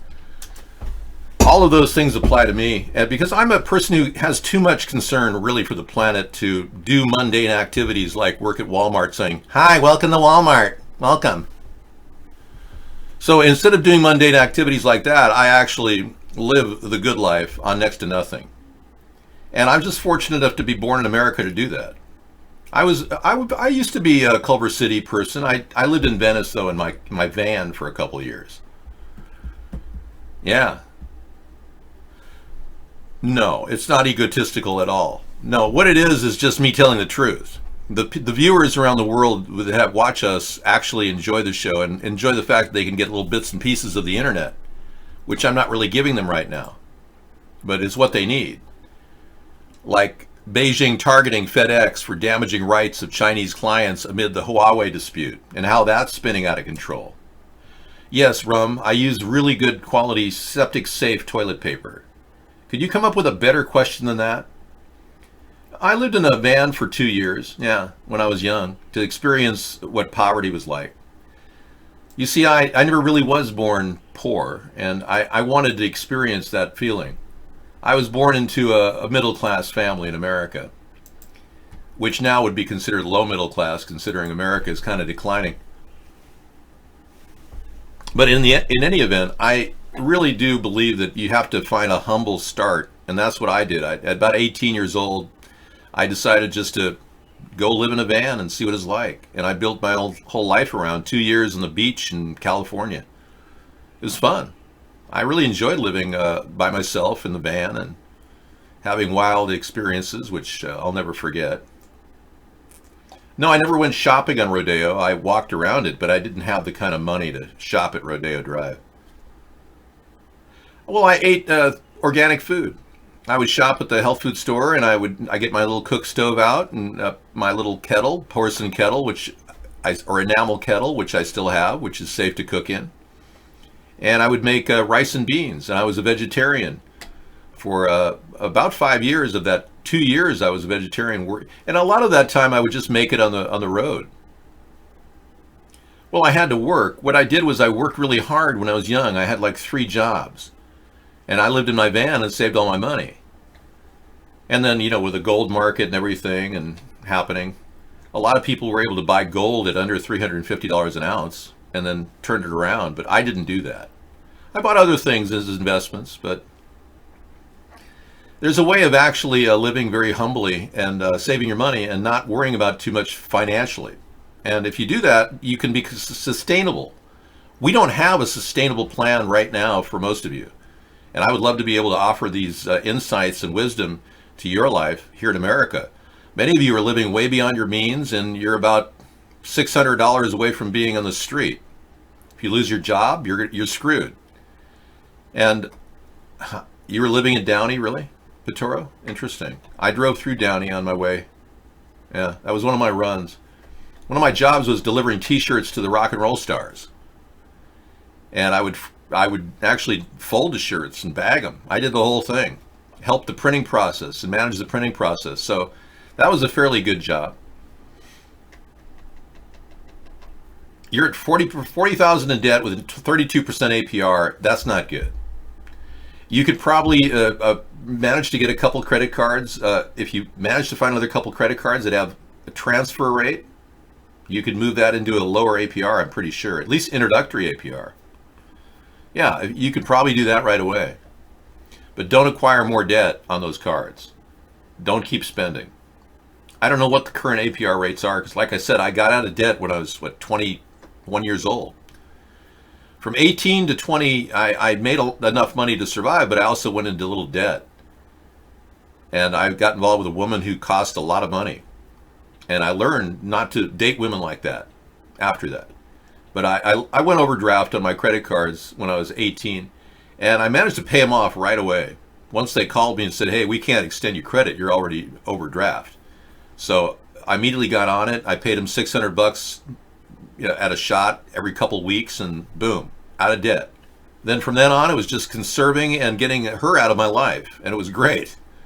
But I didn't want to just dump her anywhere. I wanted her to find a good transition in life. So I did the right thing. I actually helped her through her transition to the next stage, next boyfriend she was going to go with. I was incredibly nice to her, and she cheated on me like 5 or 6 times. It was unbelievable. So I learned the hard way how being Mr. Nice Guy to a woman is not exactly the best solution, especially if they're a taker. So if you're in a relationship that you're not getting give and take, and it's not a mutual thing where you're both getting something and giving something, then it's going to cost you and leverage your assets. Or maybe you met a girl who has a lot of personal financial debt, student loan debt. And for a lot of you people with student loans, unlike Elizabeth Warren, I'm not going to write off your debt, which is what she claims she wants to do, which is unfeasible. We would bear a tremendous load, a nation of $1.3 trillion worth of student loan debt. But what I plan on doing is developing an infrastructure bank that will actually offer to buy out all the debt, the FAFSA loan debt that's out there. And once we get all the FAFSA loan debt under one house, under roof, we can get you a fixed rate where you can pay directly into the principal and pay very little toward the interest rate.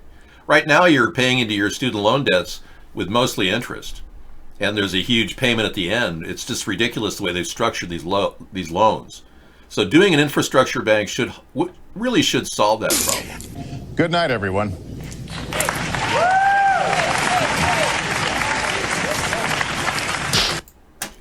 Okay, Donald Trump and Hillary Clinton, we're still sorting that one out. Wow.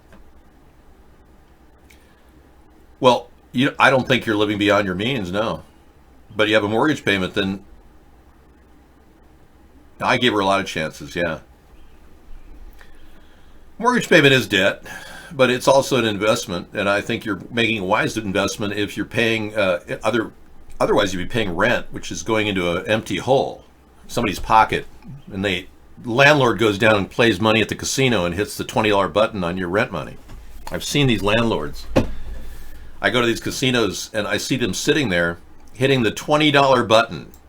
Every bet on the casino, on the slot machine, is $20 in some of these casinos in Washington.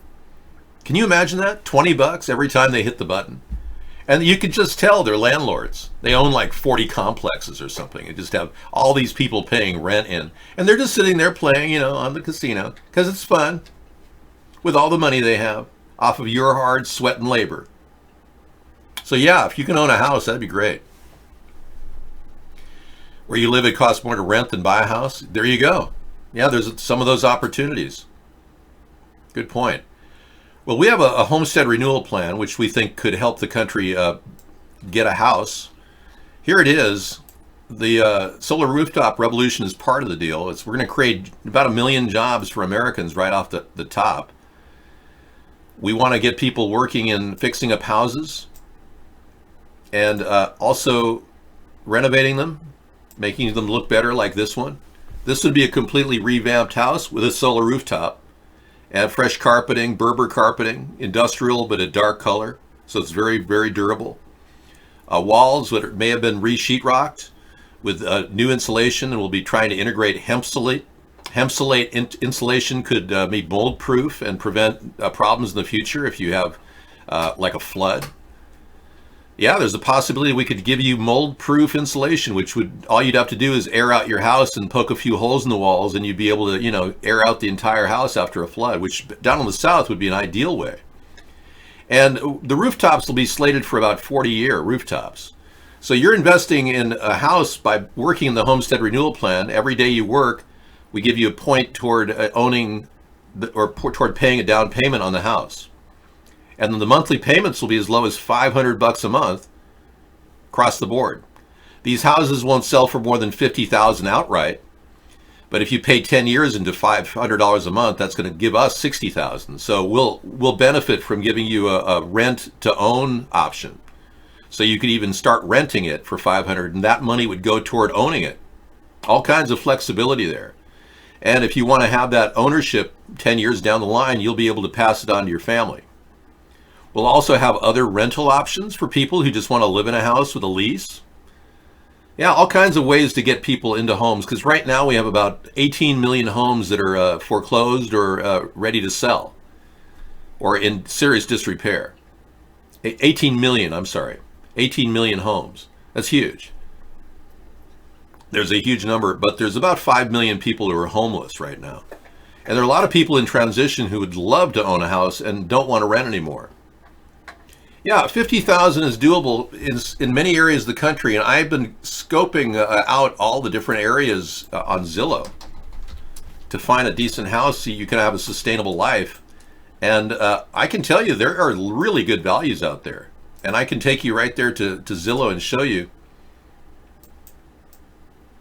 what we can do is find you guys a house. You go to the buy section of Zillow, and you set it up to 30,000, say 2 beds. Type in, say you want to live in an area like, let's see, Missouri, Springfield, Missouri. I'll throw that in there. Now I'm pretty sure you're gonna be able to find a house for 30,000 in Springfield, Missouri.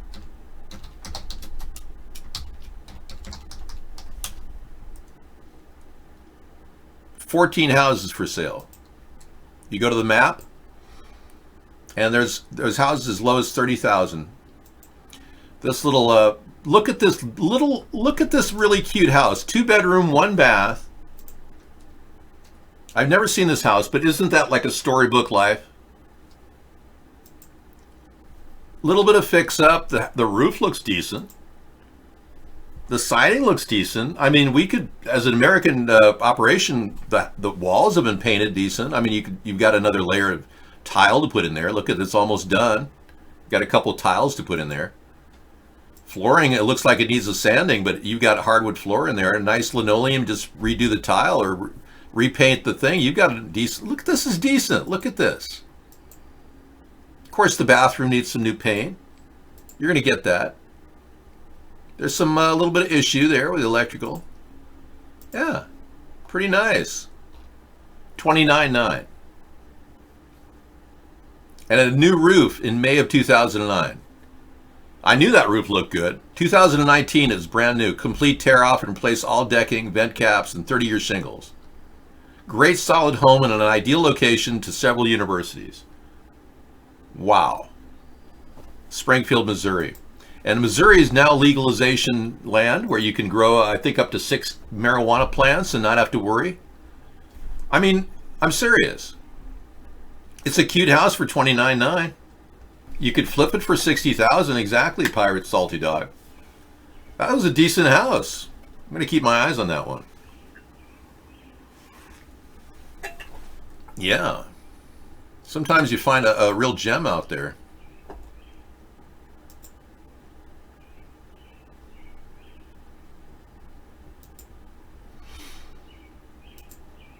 Okay, let's go in and look again, see what else they've got.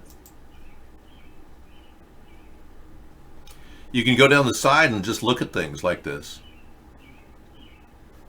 Yeah, you see what you like, and for sale by owner, look at this. It's a mobile home though. It's a mobile, I believe.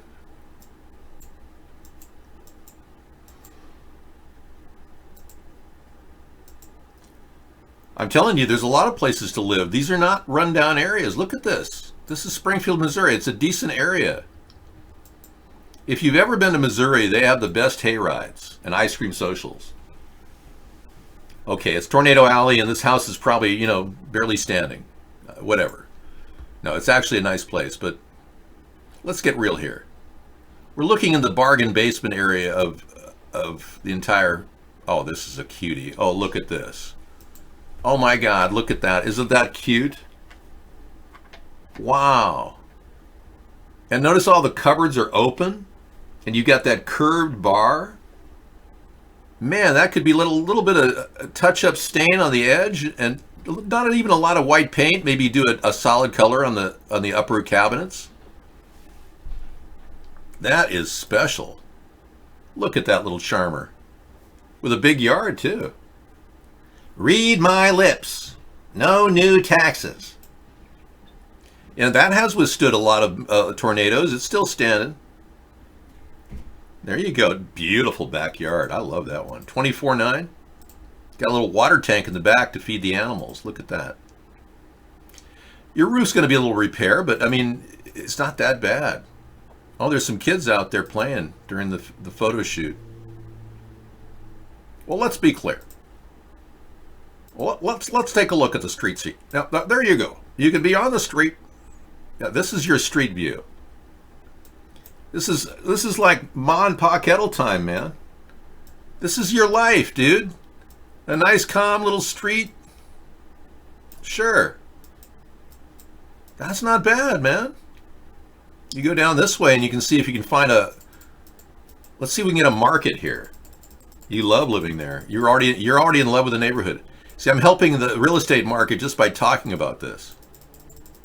Apparently it's not going to the next level. Anyway, I'm sure there's a market somewhere around there. And if you want to look, you can find markets galore in this section. They can just tell you where the markets are. Yeah, look at the map. All right, thank you very much. 24,000. That's a goodie. I keep that 7 days ago. These things go really fast. Yeah. So Springfield, Missouri, now legalization land. You can, Missouri, I think it's 6 plants. Michigan is 12 plants you're allowed to grow. That's a lot of marijuana for your own personal happiness. TMD Hosting provides unlimited bandwidth in and out, fully hosted with 24-hour support. Really? TMD Hosting? Okay, I'll look at that. Thanks for the tip.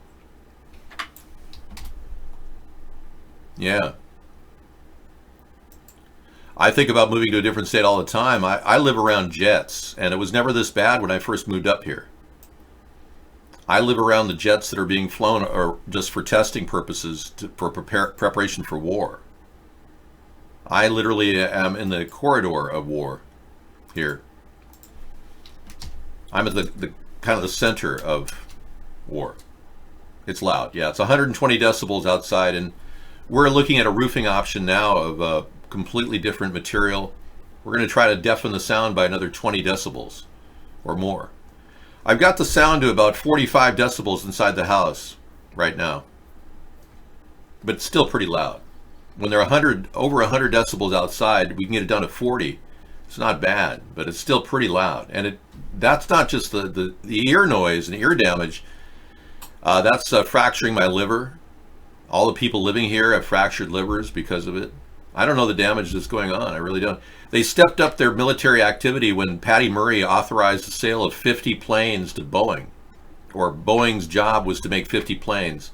Because Patty Murray made that happen against all legal parameters that I could see. Prior to the order, when Patty Murray got a hold of it, Airbus had won on all 6 points of contention on every one of those plans for airplanes. Airbus had the order. Patty Murray got a hold of it and everything reversed.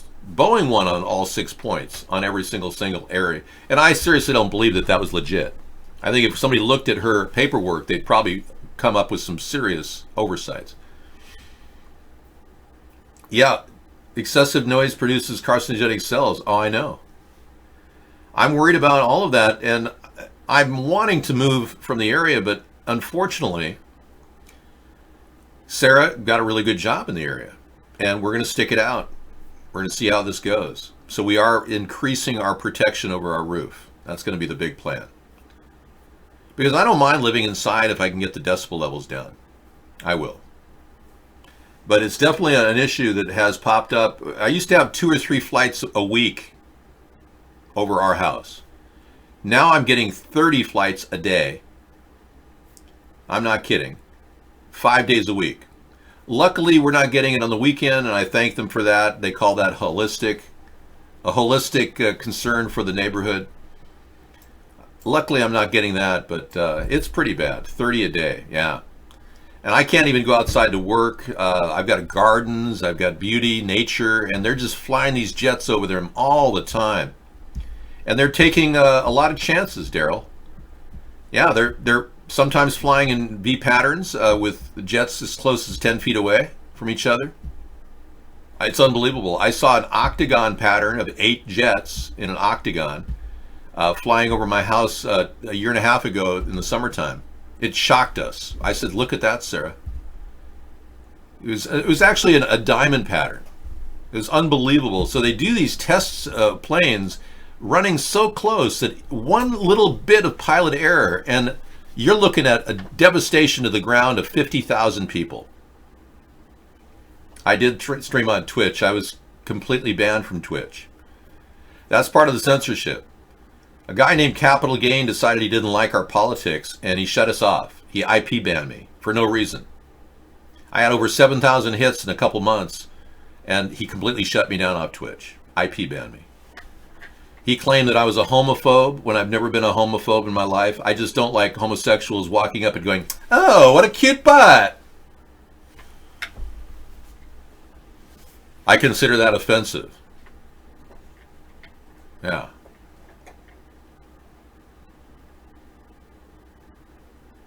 Yeah, somebody said, "Are you gay?" And I said, "I consider that sexual harassment." Of course I'm not gay. And they called me a homophobe and they banned me. And then we went back on and they IP banned me. So I'd love to do Twitch IRL, but I can't do it. They won't let me in. I can do it through a VPN, but I'd just be bouncing in and out and they'd be kicking me out and I'd go through new VPNs every week, which I might do. Thank you. Yeah, they shouldn't be allowed to do that. And I've read their terms of service. It violates our freedom of speech. Their terms of service is a gross violation of freedom of speech, and I plan on hitting them with civil penalties. Oh yeah, I'm not done with them yet. When I achieve my goal, a lot of these networks will be under the control of the FCC. They should be under the control of the FCC right now, and we should be deploying the fairness doctrine, which would prevent anyone from violating anyone's rights. We aren't even thinking of it. I plan on bringing back the fairness doctrine and employing it. Donald Trump could do it right now, but he doesn't have the brains to do it. But the fairness doctrine will see every one of these broadcast networks as a network like ABC, NBC, CBS, Fox, and CNN, and we'll treat it accordingly.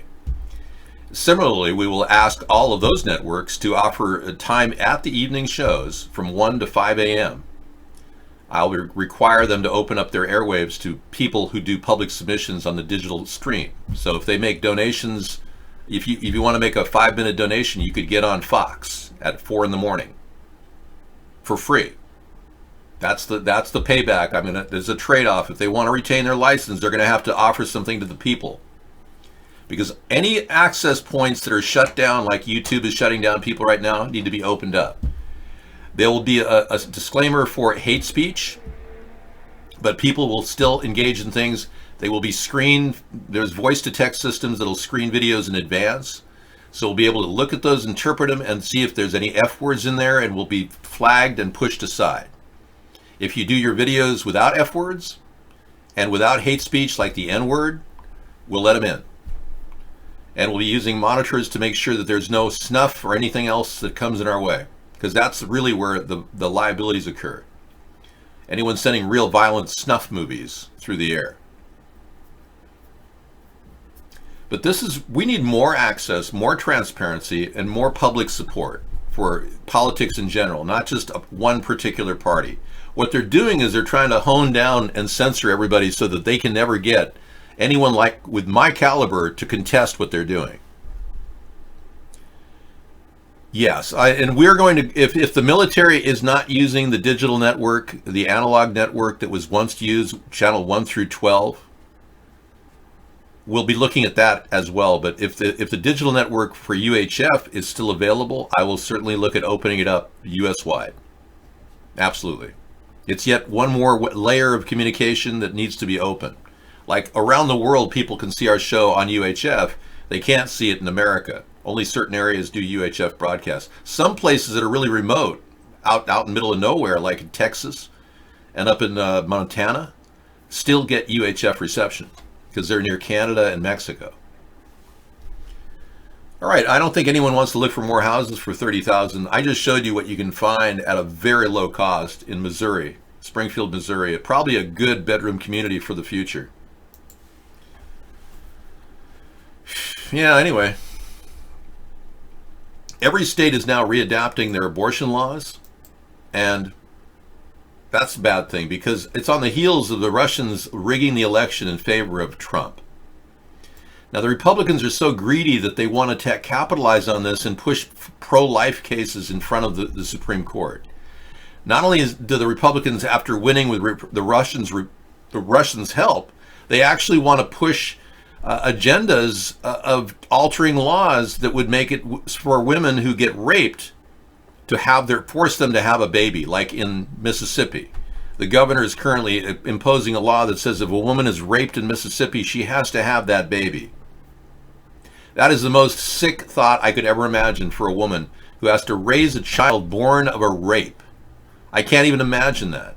And that governor of Mississippi, in my opinion, needs to be arrested for her acts against Roe v. Wade. I'm appalled at what's going on right now. And believe me, the majority of the American people support choice.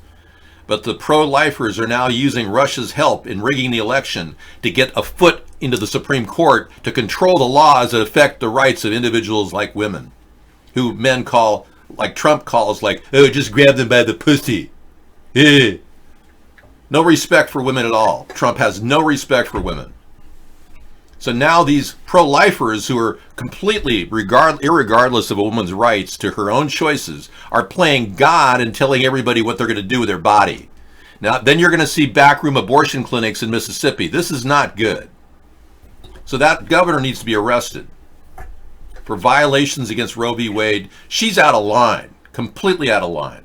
And we need to do what we did with Wallace, is bring the National Guard in and open up places for women to get abortions in Mississippi. We're going to have to do that.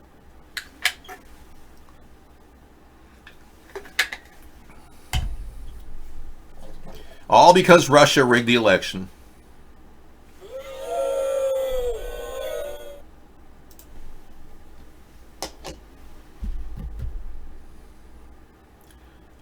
Willie, we know that the Russians contacted 182 million sources on all the social networks. 182 million people were affected. We have a fact right there. 182 million were affected in the election. We know that for a fact. That's the proof. That's all the proof we need, man. Yeah. Cambridge Analytica is being analyzed, and Facebook's now being charged with crimes. It's still rolling out. The discovery of what has happened to our country is like a slow rape investigation. America has been raped by the Russians. Our election process has been hijacked by the Russians, and Republicans are basking in the glory. This is outrageous.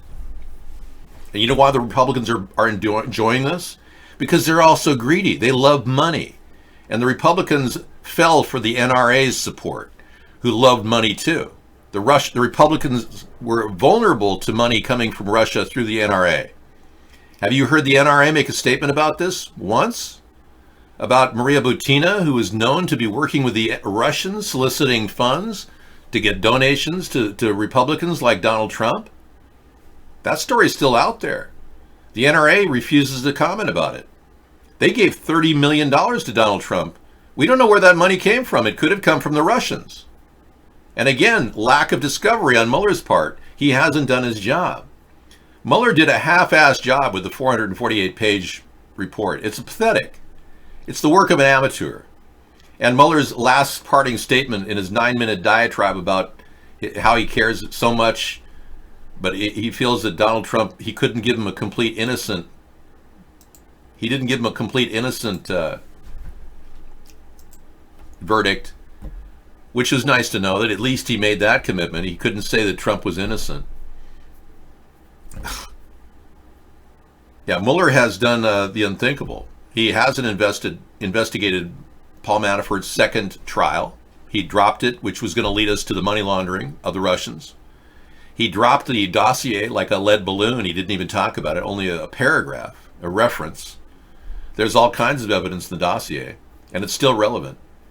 So in other words, Russia could still have a leash around Donald Trump's entire operation.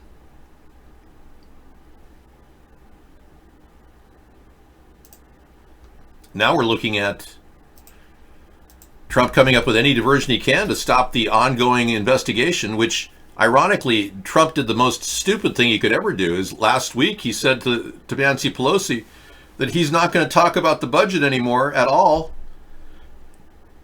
until they stop investigating him. Well, frankly, Pelosi should sue Facebook. Absolutely. I'm glad she's doing that. They tried to run a fake video of her slurring her words. That's not appropriate. Bottom line is Donald Trump is benefiting so much from the Russians, and he's already helped the Russians in 3 major ways. He created a China trade war, which facilitates Russia's economy in many ways, because when China's trade goes down and America's trade goes down, Russia seems like they have a bigger economy, even though their economy is no bigger than the size of Texas. He's attacking Iran, which is a way of diverting attention from the entire investigation, which is a very serious allegation I'm making. Starting a war in order to divert our attention is the sickest thing anybody can do. That would put him in the category of one of the worst despots on earth if he does that. And then he's still funding this New World Order deep state operation down in Venezuela by supporting Guaido. And Guaido has a track record about as long as mine. He's got about as much government experience as I do. I wish I had more, but yeah, I don't have that. So getting money from the Russians through the NRA is just one of those things that was not investigated fully by Mueller. We do know that Betsy DeVos gave Donald Trump an amazing donation of $9.5 million. That to me looks like a bribe. I don't know about you, but it looks like a bribe to me. I mean, $9.5 million to become Secretary of Education. I don't know about you, but that's bribery. I think they need to actually investigate that. Okay, Sarah's going to take over the show. We got a woman accused of being a Russian spy, sues Stefan Halper. Okay. I'll read that in a little while. Thank you. Well, Maria Butina has pled guilty to a few charges, but she claims it wasn't a big plot. But she doesn't know. Maria Butina was just a small fry in the operation, the Russian operation. In fact, Maria Butina, who worked with the NRA and got money to them and helped arrange this relationship that was fostered with Russia, she actually was in a gulag with her mother for about 25 years. So it's not like she is an insider into the Russian Politburo. That woman was an outcast and was sent away to America to do some dirty deeds done dirt cheap by Vladimir Putin. So whatever she knows is minimal. She has no idea of a big plan because she wasn't in on it. Okay, we got a meme here to look at. Okay, this looks good. Here's a Holocaust survivor who made this statement.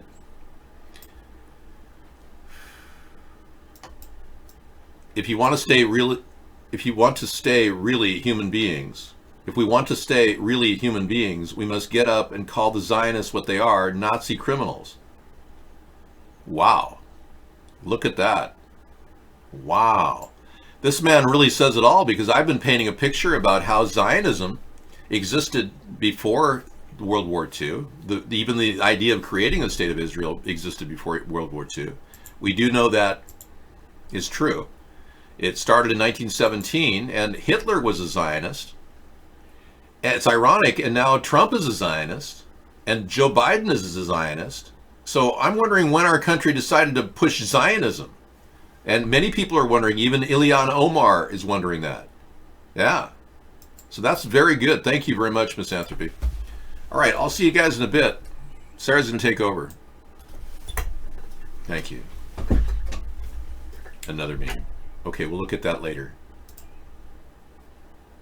Look at that later. Thank you.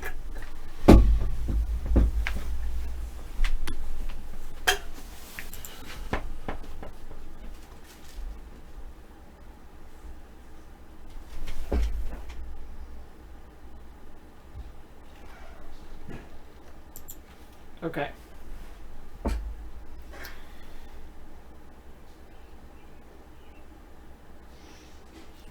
That's exactly right. Spin it. Thank you for welcoming me back as well.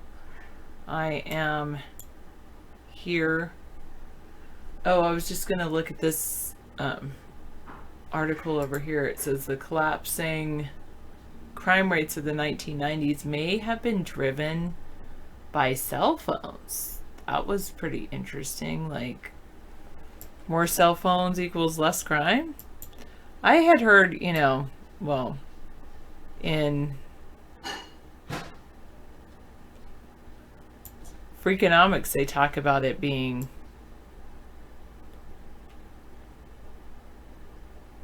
related to Roe versus Wade or abortion, leading up to that. Yeah, I haven't done PolitiChat. My heart is just not in it.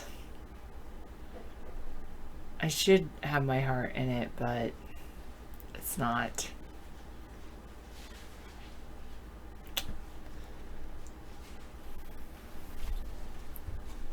Alright, that's pretty interesting. Did technology disrupt the drug game too?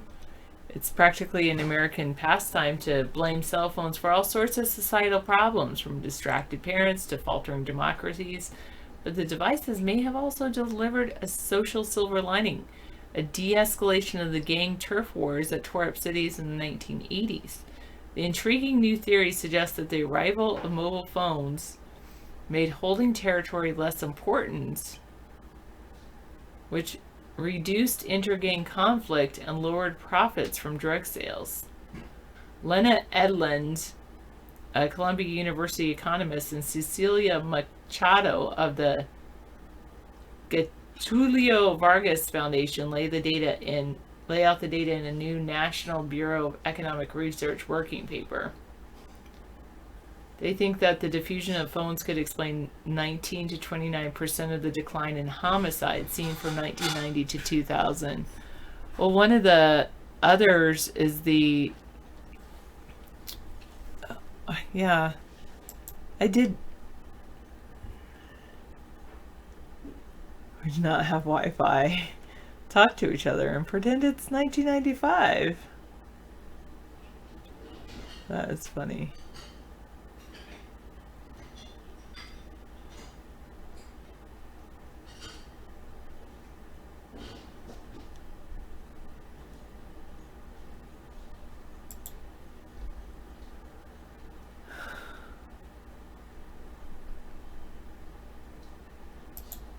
Sure.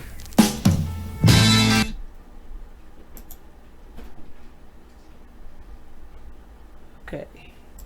Yes, I added it to the playlist. David does like Crosby, Stills, Nash and Young. I can sing like Neil Young a little bit.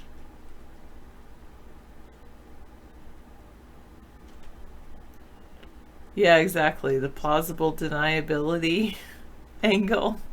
You're so funny, guest 776.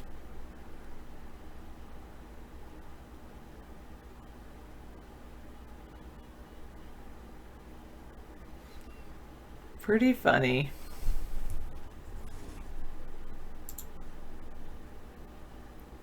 Oh, Bookman.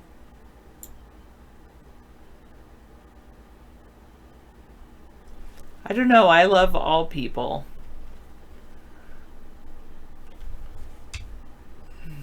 The cell phones changed how drugs were dealt.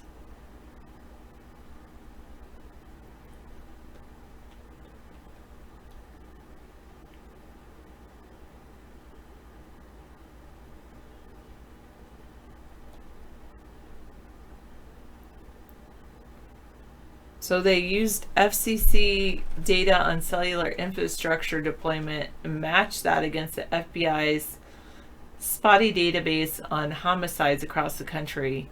They demonstrated a negative relationship that was even stronger for Black and Latino populations.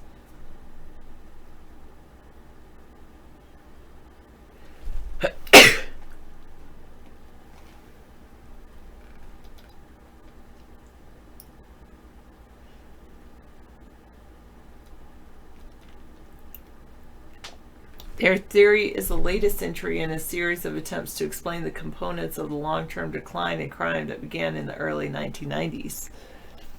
Well, I also like the Freakonomics one that said it was, I have the book in the other room, that basically said Roe versus Wade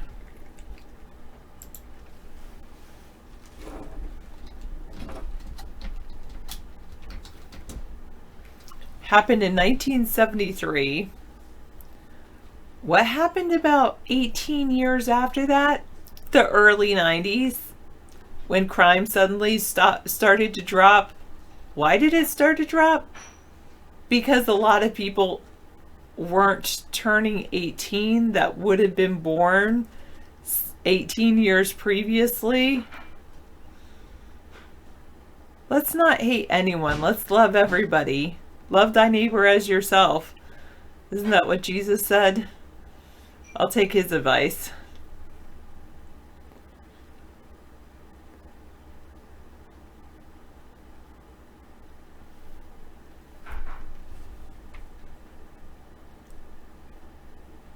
I think that makes more sense than just the cell phones and mobile phones in this article. That whole issue of Roe versus Wade. Less people being born who then grow up to commit violent crime. Yeah.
Yeah, every theory has its proponents and detractors. The economists Stephen Levitt and John Donahue proposed and doubled down on the idea that legalizing abortion reduced crime. Exactly.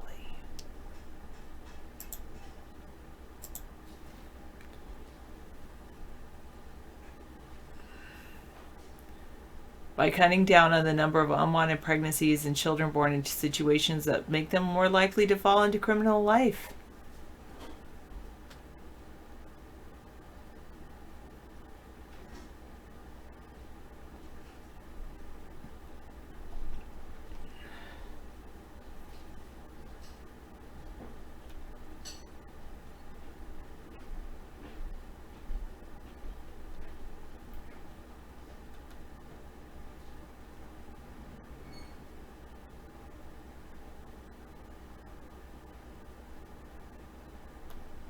Maybe cell phones did also contribute, but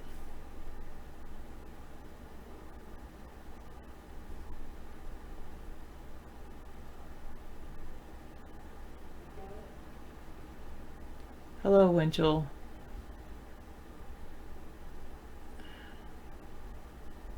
Well, wait, what garbage?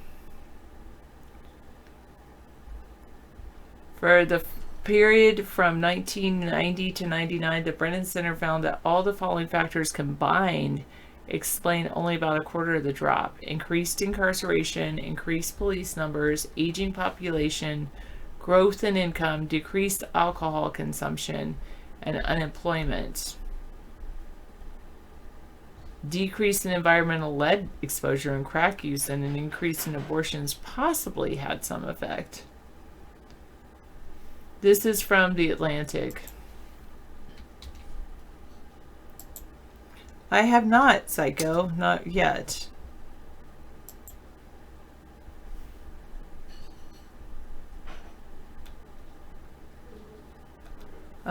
University of Leeds criminologist Graham Farrell, who's closely associated with the hypothesis that better security technology is the primary cause of the crime decline, also took issues with some of the paper's data analysis. They said that it seems to be that antenna density increased mostly after homicide already declined. The data that the economists presented don't match the chronology of the decline of homicides, especially considering that their proxy variable, how many antennas were up, would almost certainly precede cell phone usage by some period of time. The timing, he said, is not even close.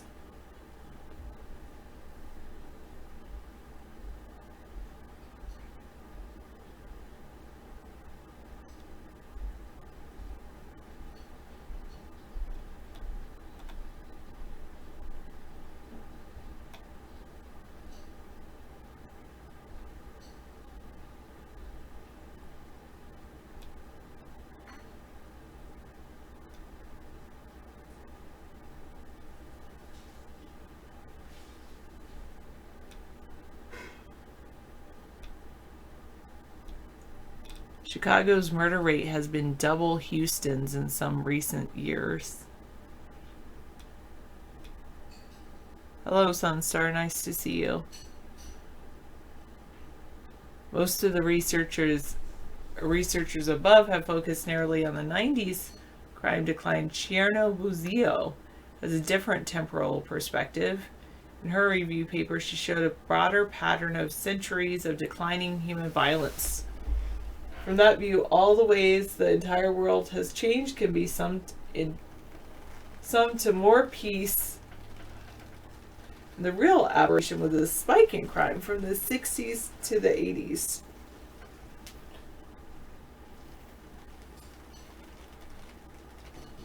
And she thinks we should focus on what caused that spike in the 60s to the 80s rather than focusing on how it declined, because the decline was already happening.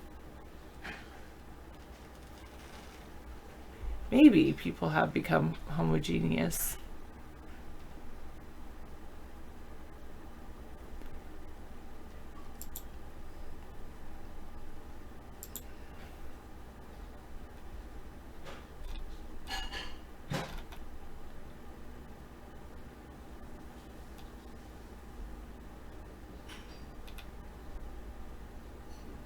Why the shooting in Virginia Beach sets an ominous precedent?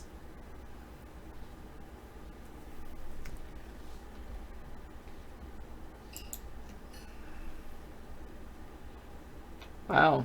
Cries to impeach erupt during Pelosi's speech to California Democrats.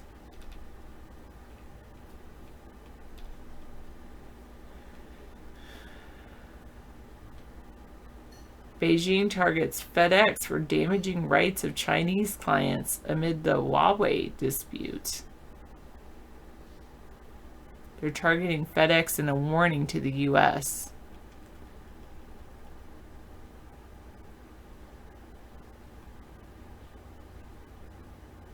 Huh.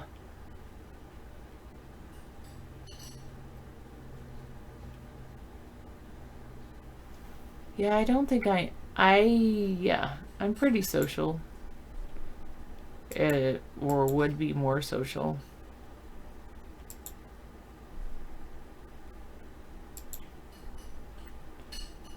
Could prostitution be next to be decriminalized? Yes.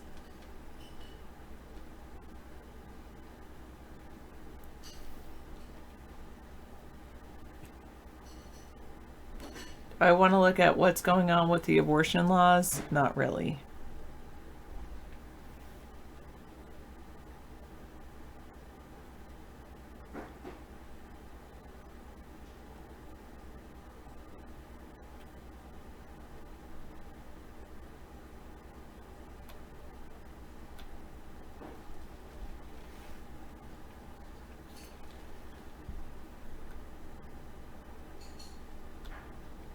Atomic veterans were silenced for 50 years. Now they're talking. Another one from the Atlantic.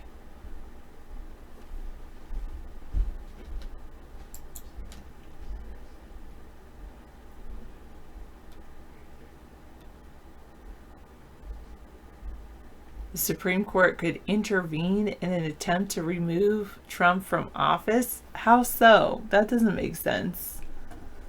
Oh, thank you for the uplifting news. I like uplifting news. Yes, a lot. I think that's why he's a misanthrope.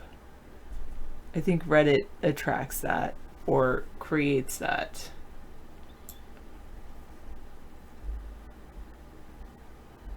Kids suing the US over climate change are getting global support. Wow. The plaintiffs in Juliana versus US are part of an increasingly vocal global movement of young environmental activists leading the fight against climate catastrophe.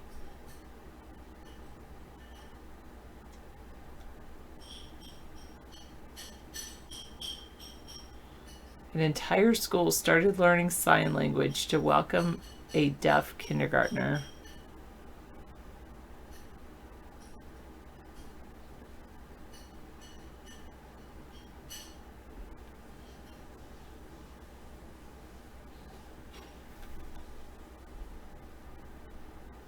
The UK's astonishing coal-free run continues, 2 weeks and counting. The world's fifth largest economy has not switched on its coal plants since May 17th.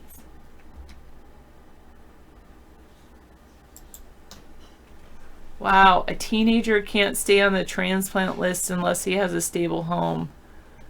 So his teacher is adopting him.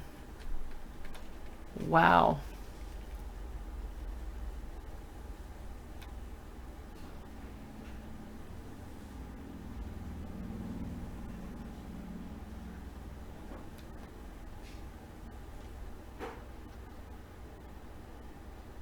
A 26-year-old man is restoring faith in humanity by reviving dead lakes in India. This is good. I do like positive news. Thank you. Uplifting news. Britain has set a 2-week coal-free record. They've not used coal to generate electricity for 2 weeks, the longest period since the 1880s.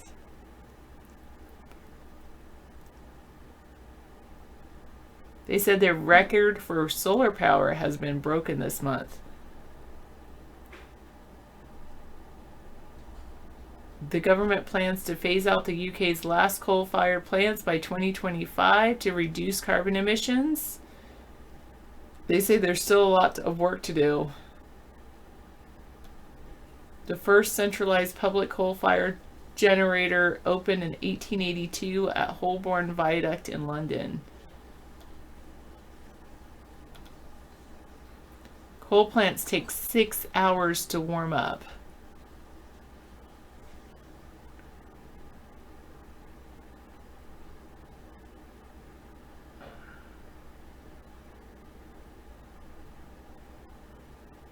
(2018) was their greenest year to date, but 2019 looks like it has the potential to beat it. On May 14th, they generated a quarter of their energy from the sun. When coal's not been used, they have solar, wind, nuclear, gas, and some hydro-generated power. During the 2-week gas, natural gas instead. So they're not using coal, but they're using natural gas.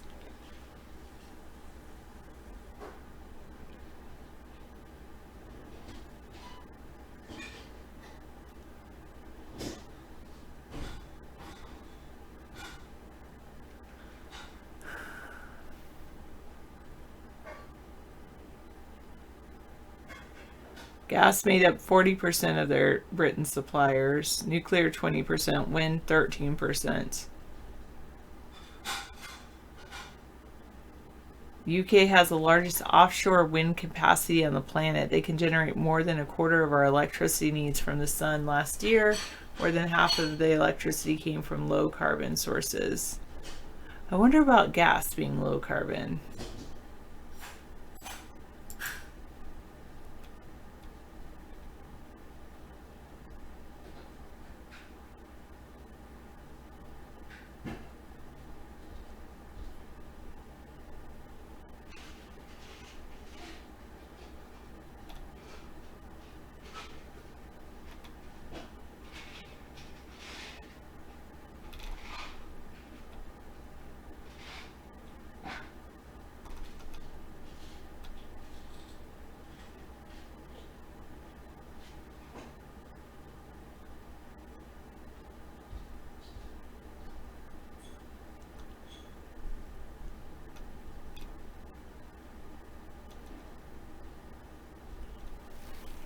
Thank you for all that. That's very good. This is cute. Millennial Waves, power of Millennial Waves. Anyway, Tamagotchi returns in a wave of 1990s nostalgia toy joy. Back when he was in school, everyone had a Tamagotchi. I remember that. They had these digital pets, keychain things. My sister had one. I did not. What was my favorite toy when I grew up? Lincoln Logs, but I didn't play with them very often.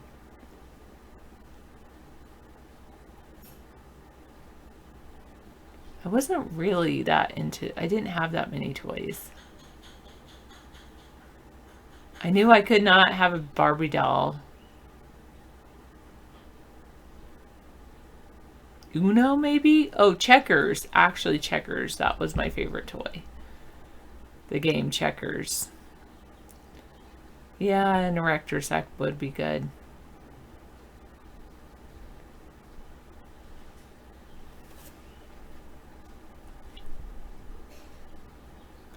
Yeah, they weren't allowed to take him to school. They tried to sneak him in their backpacks.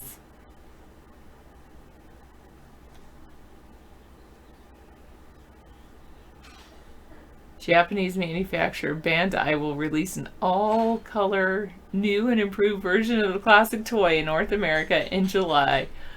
Oh, goodness. This time around, it can do more than eat, sleep, beep, and die. Can you make sure it just has school hours, like it goes to school when you go to school? Thank you. Teachers would appreciate that, so kids aren't like trying to sneak it into school. Because these are so much more fun for like second graders to have that little toy keychain thing.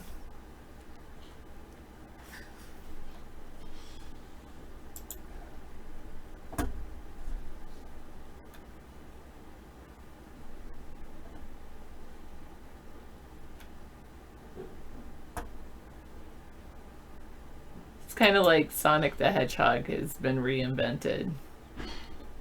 Okay, that was a good story though about coal. Thank you. Wow. Okay, and here's a story from thinkinghumanity.com. This sounds like a good site.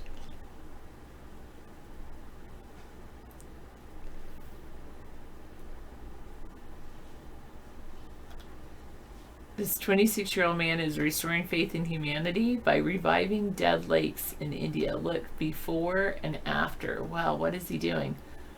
The world is facing the worst water crisis, according to recent reports, with 844 million people lacking access to clean water. One of the main problems is water pollution. There are people like this 26-year-old Ranveer Tanwar from India that can't stand ignoring this problem, and they've decided to take action. He realized that the lakes and ponds where he played with his friends when they were children had started to disappear. Many of the wetlands were polluted and had instead become dumping areas. He decided it's time to change it and educate people about the significance of having clean water. My goodness, look at all that trash. No, he's having his dinner, psycho.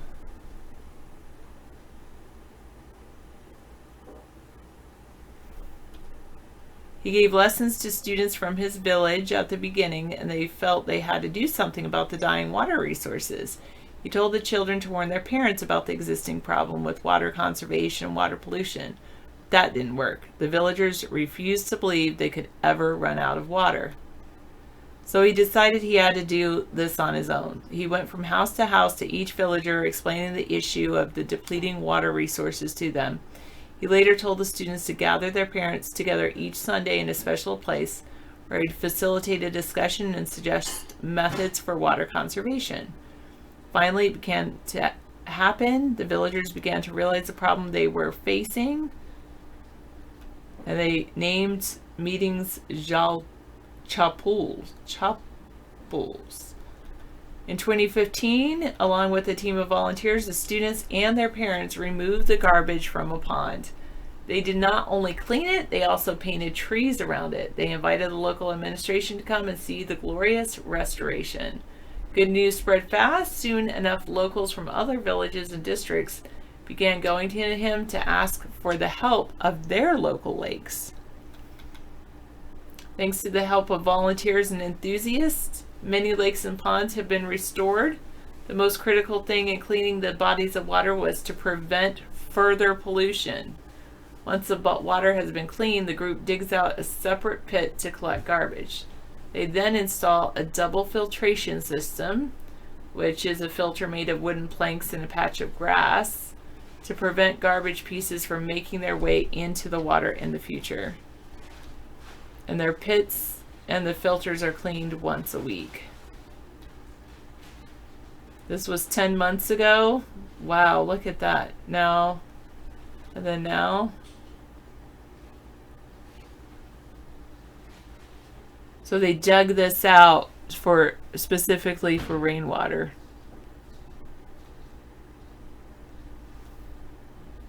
He wanted to continue to preserve water in the country, and he has had to wear many hats for the effort. The government helped him and set up groundwater army organizations in every district of his state. He's now become the coordinator of the community. Together they focus on water conservation in the areas. Unfortunately, the government has no fund for those types of awareness campaigns. He's had to spend his money to continue what he started. Wow, this is amazing. Before, after. Really?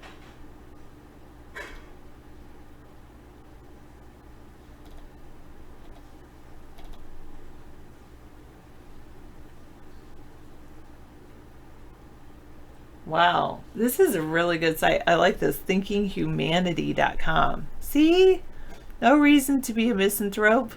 We've got humanity solving all these problems. Oh my goodness. An unbelievable shot shows a lion milliseconds from attacking a photographer. I hope the photographer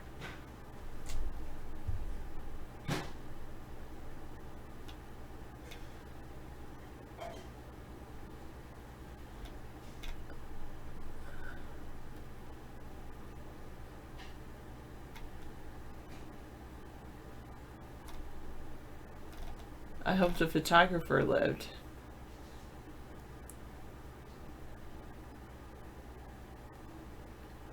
Oh, a man isolated himself from society for over 25 years. You can isolate yourself from society for over 25 years. In the desert. And he reveals information inside a cave. And the Netherlands is going to pave their roads with recycled plastic. I'm not so sure about that.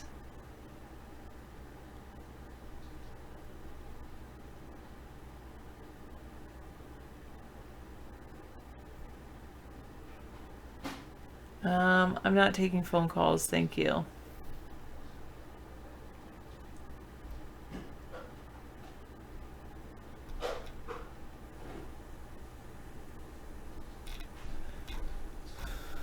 Well, I did like the story about the water. That's pretty cool.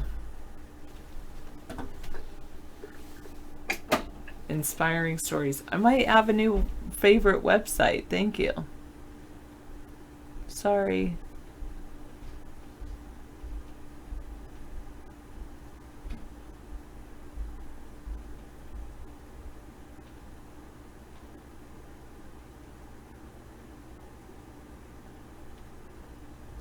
Exactly, Psycho.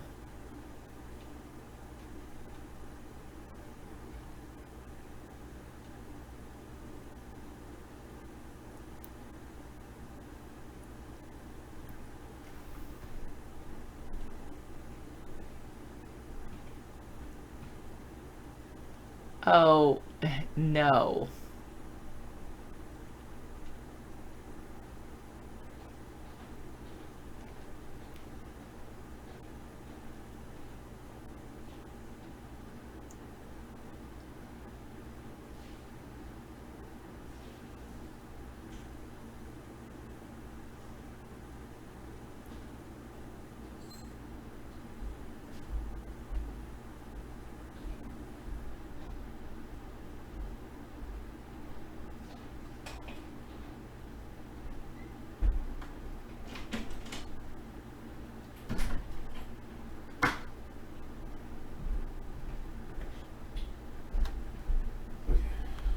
do a little watering. Okay. A rare endangered rhino was born through artificial insemination for the first time ever.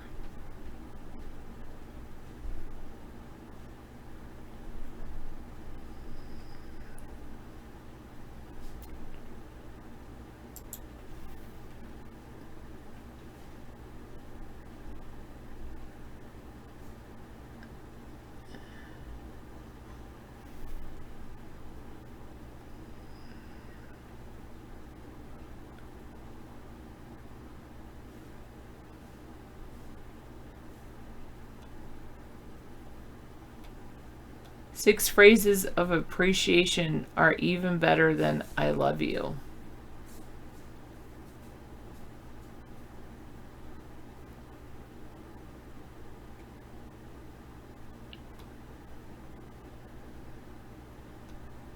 It's better to be single. An annual trip with your mother is beneficial for both of you. Traveling brings more happiness than buying things, according to science.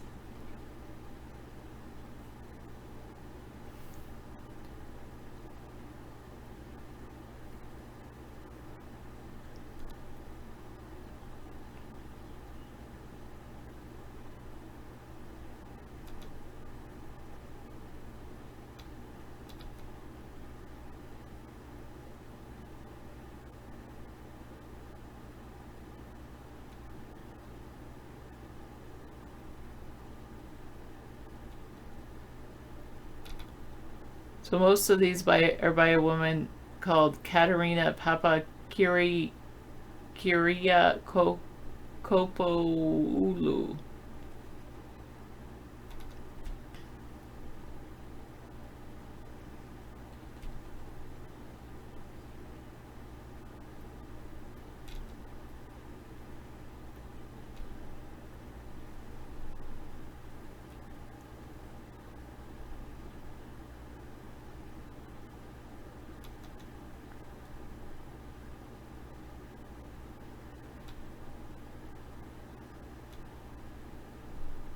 She's definitely likes to write a lot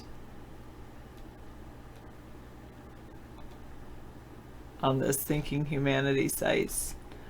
What have I been watching lately? I've been watching some. Wait. I've been watching on Amazon. I started watching this show about people on train track. Then I also watched A Billion to One. It's kind of a weird show.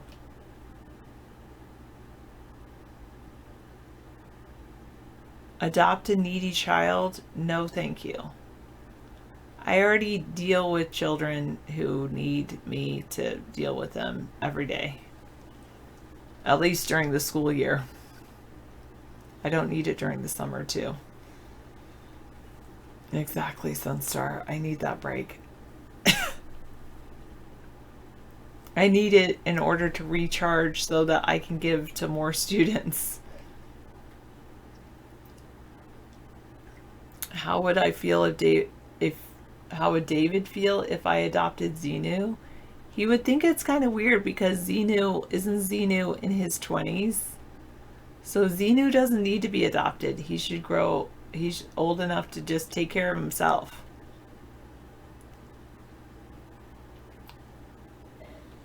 You've been watching this show by a guy who believes he'll be president someday? I don't need to watch the show. I live it. Yes, I understand that, misanthropy. Winchell, okay. You're not sure if it's a sitcom? It's my reality.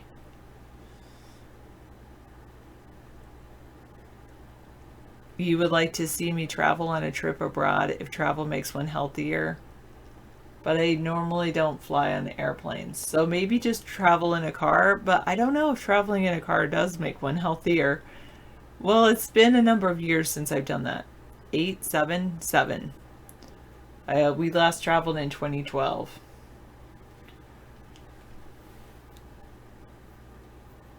Yes, I do need to take another nap. Winchell, I don't thank you for your compliment. I am the best ever. I wish I did believe that. Some days I do believe I'm great, and other days I have doubt. Doubt creeps in.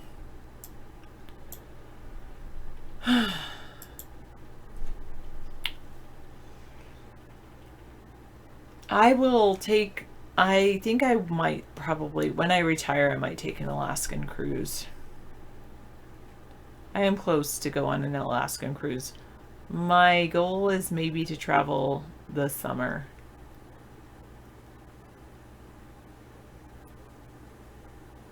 Well, that's because I'm distant from you, Winchell, I think.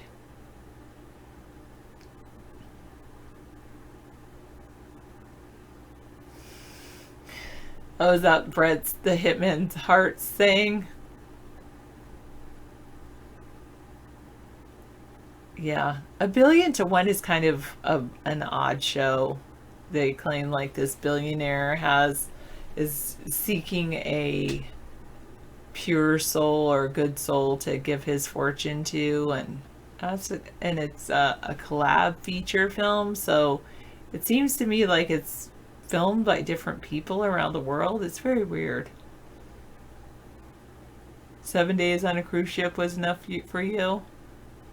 30 days sounds long. Well, one of my favorite days was whale watching. I love that. And that was even in like a cool cabin like they have the Alaska cruises. Okay, I lived in Riverside. Palmdale, isn't that east of Riverside?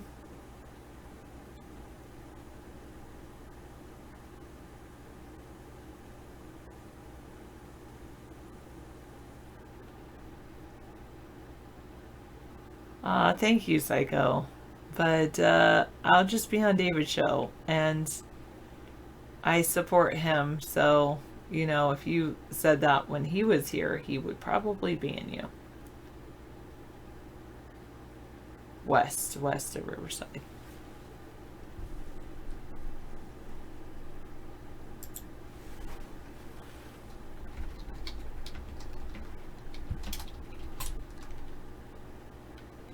Are there a lot of elitists chatting tonight? You mean the people talking about a 30-day cruise? They're just dreaming.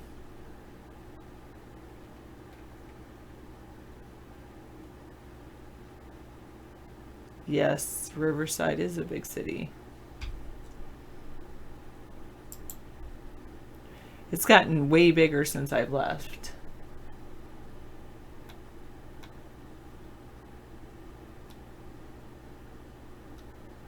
Oh, Palmdale's up there, like north of the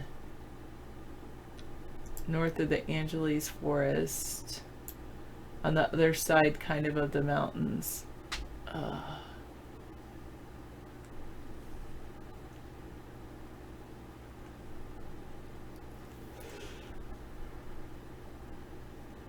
Oh my goodness! How do you get rid of that? Pink igloo. The weather in California, sometimes the weather is something to miss.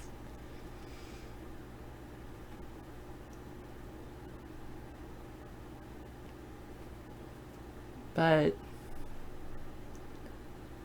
I don't know. Then I went, yeah, I'm sorry for you, Pink Igloo. You don't live in California currently, do you, Miss Anthropy? Or do you?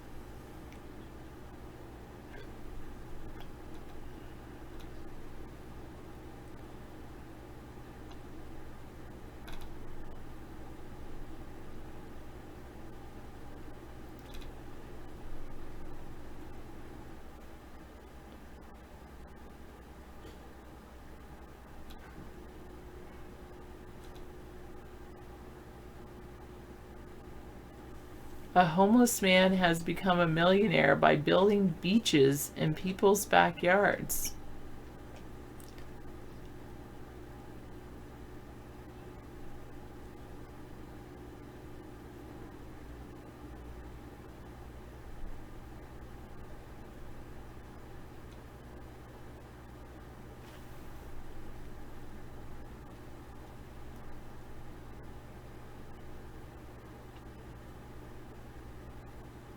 Yeah.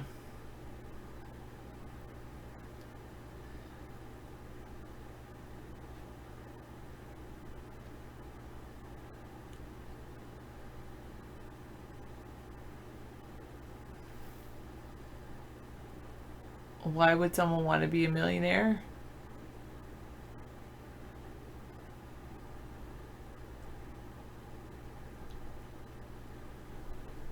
Because then they can do more good.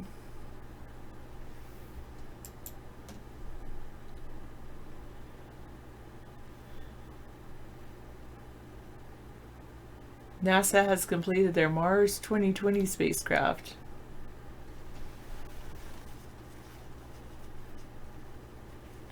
Algeria and Argentina have officially eliminated malaria. There are 38 countries free from one of humanity's most devastating killers. Bangladesh has banned all fishing off its coast for 65 days. All vessels will be covered by the ban, and it will be carefully enforced by coast guards. Genetically enhanced fungus killed 99% of malaria-causing mosquitoes in trial. I hope that's not the kind of fungus you got in your throat, Pingy Glue.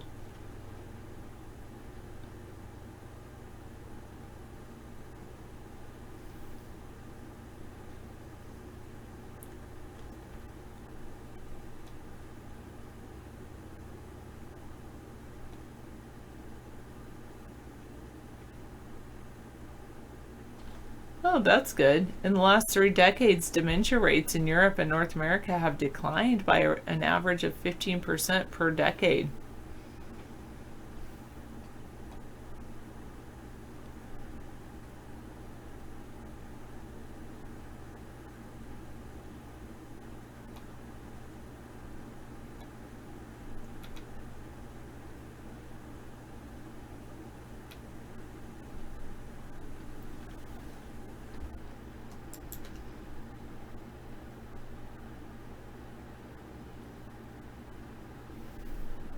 Oh, I think you'll still have portions of the wall that do that. The Mind Unleashed. Uncover your true potential.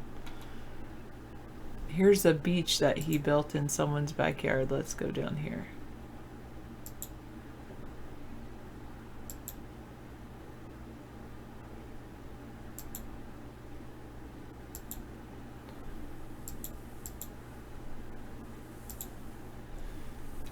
Wow, that's quite a thing. Sometimes you don't know your true calling until it finds you. He's 33, the owner of Zydeco Construction. He was once formerly homeless. Now he owns a Louisiana-based company that builds beaches in people's backyards. He's making millions doing it. When he was 15 years old, he was homeless for about 8 months. He dropped out of school in 9th grade and he only had a 2nd grade reading skill. He could hardly even spell his own name.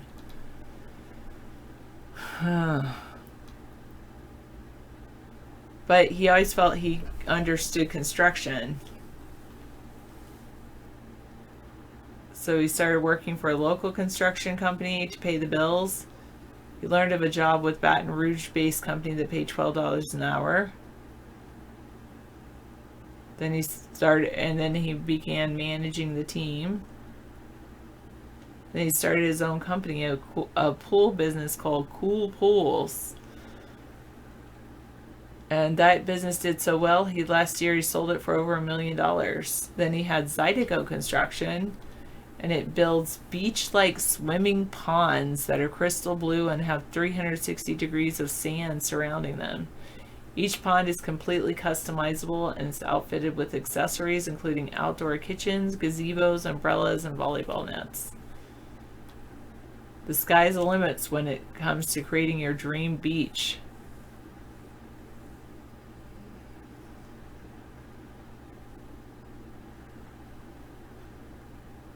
That's very cool.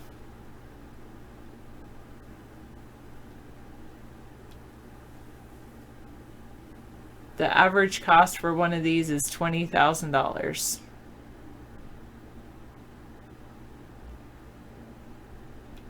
They do something different in every pond they create.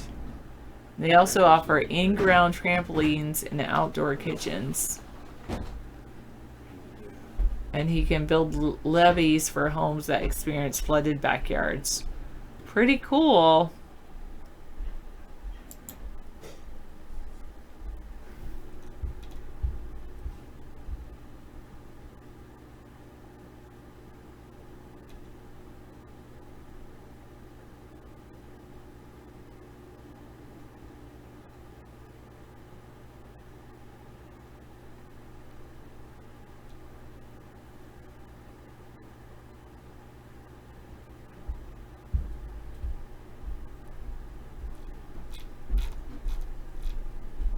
I'm going to leave this open for David. David would love that.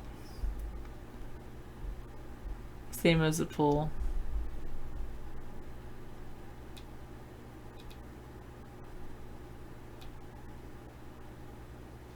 You tried this site and it was okay, but alright. Same as the pool, but not bad. Yeah, for $20,000, I'd rather have that. It took time. He was saying that he was reading at a second grade level in, well, and maybe he started reading when he was 15 years old, but then he went to construction, and so I'm sure at some point on that, I'm sure he's probably learned to read.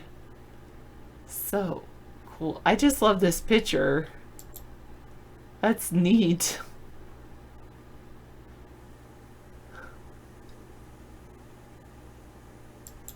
He has a lot of chores to do, watering the grounds, feeding the cat. Yes, Rumbubba. Well, wait. Yeah, I'm sure I have been. Yeah, in your neck of the woods it would attract crocodiles. I don't think we have crocodiles up here.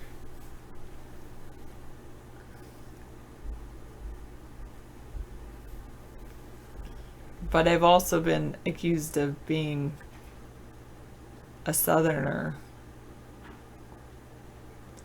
No, I still haven't used my hammock.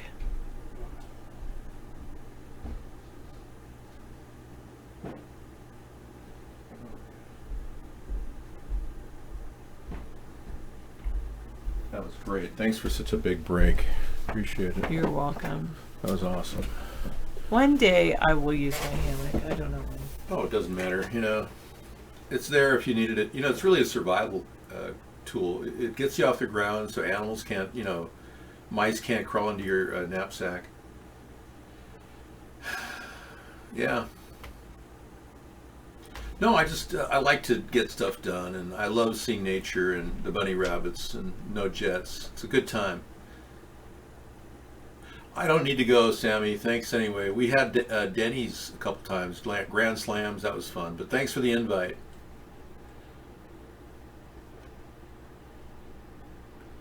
All right, I'll take off now. Thank you. Sleep well or rest up. Watch a show. You know, you haven't had entertainment this week. I did actually. Yesterday I was watching something. All right. Tonight I did decide to watch a weird movie. Okay, good. Go for it. Yeah. Thank you so much. Awesome, Sarah. Thank you very much. There they are. Everybody's. Wasn't that great? Thank you, studio audience. Appreciate it. Yeah, well, I do the work I do because I have to. Nobody else is going to do it. I'll look at your meme now, yeah. Here it is. Whoops. Inquiring minds want to know. Oh, here you go. Warning. Radiation risks. This is for all those people that say that that EMF radiation isn't real radiation. Please do not stand close to this mobile phone antenna or stay too long in this vicinity. Prolonged exposure to the radio frequency radiation may exceed the recommended guidelines. In other words, yeah, even they're admitting it on a warning sign. Well, thanks for the warning sign. That was nice of them. That was very big of them to have a warning sign for us. But they won't make a public service announcement saying don't hold your cell phone next to your ear, which some people do, or I would say most people do. And they say if you hold it there long enough, it'll turn into a small tumor next to your ear, and pretty soon a big tumor, and pretty soon you'll sound like this. Oh, sorry. Wrong story. All right, Mr. Trump, you have 2 minutes. How do you heal the divide?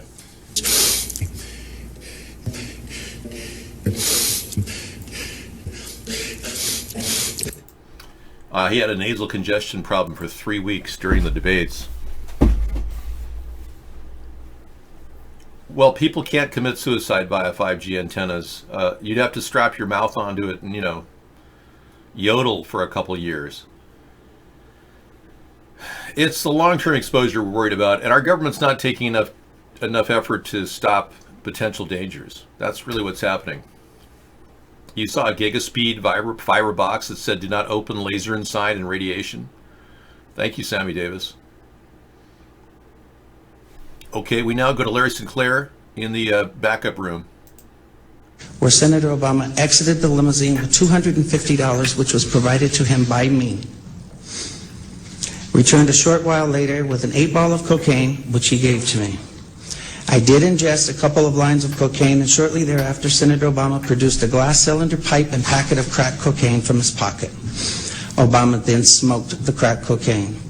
I performed fellatio on Senator Obama in the limousine during the time Senator Obama was smoking crack cocaine, after which I had the driver take me to my hotel, the Comfort Suites, Gurnee, Illinois. I hope that helped. Yeah, I know you were waiting for that moment when you could listen to Larry Sinclair, the young man who at one point had oral sex with Barack Obama while he was smoking, while Obama was I can't even say it, smoking crack. I just don't hang in those circles where people talk about smoking crack. He is, and he's a real patriot, Larry is. And he's running for office down in Mississippi or something. No, he's legit. Larry spent $6,000, that's practically all people donated to him, for a meeting at the press club in which he wrote, he talked about his relationship with Obama and how Donald Young had called him. And the Donald Young was the guy that died in 2007. His mother thought that he died because of the secrets he knew about Obama, meaning they had a gay relationship at the Church of Chicago, Trinity Church, United Trinity Church of Chicago with Reverend Wright. You see, Reverend Wright ran a down low club in which Barack Obama and Michael LaVaughn Robinson was a member, now known as Michelle Obama, known for her dance routine with Ellen DeGeneres where her penis was showing. Yeah. I thought that was an amazing moment when she was dancing with Ellen DeGeneres. You see that right there? Our First Lady had her penis showing, and it's just amazing how stupid the American people are that they didn't realize that Michelle was a tranny. I mean, look at this.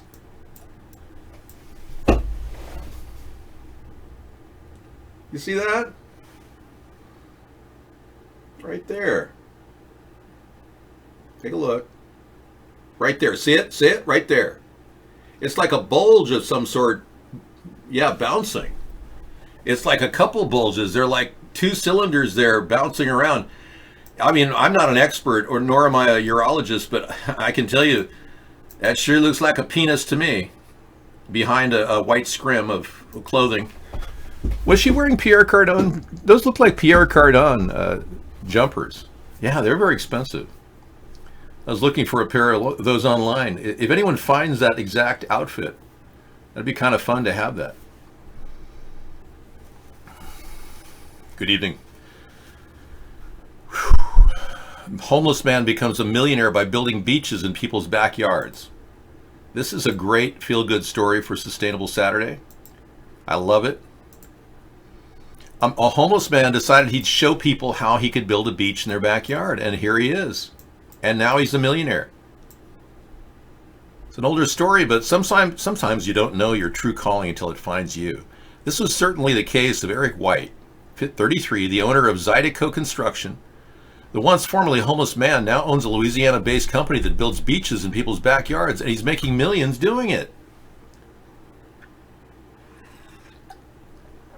When White was homeless when he was 15 years old, for about 8 months, growing up, things weren't easy for me, he told USA Today. White dropped out of school in the 9th grade and only had a 2nd grade reading skill. I could hardly even spell my name, he said. Okay, I'm not into kratom, but thank you. Despite his lacking education, he always felt as if he understood construction. I knew if I worked at it, said White, I could really do something with it. He got started working for a local construction company just to pay the bills, but later he learned of a job opening with a Baton Rouge-based company that paid $12 an hour. Yeah. The guy took him under his wing and taught him about the company, and within 6 months he was managing the team. The ambitious individual continued to work his way up with various construction companies. Eventually he started his own company, a pool business called Cool Pools. Cool Pools, they're a great name. That business did very well, and last year I sold it for $1 million. Wow. So he makes these backyard... I just love to see more of his work, but hey, that's enough for me. Thank you. I know. I'm glad she spent 10 minutes in the story. I'm glad I was able to look at it. Now can we move on? Okay, this is the object. No, that's a thing called a dildo, and it does not in any way look like what Michelle had in her pants. I know some of you are still in democratic white guilt denial, I call it. Yeah, the DWGD.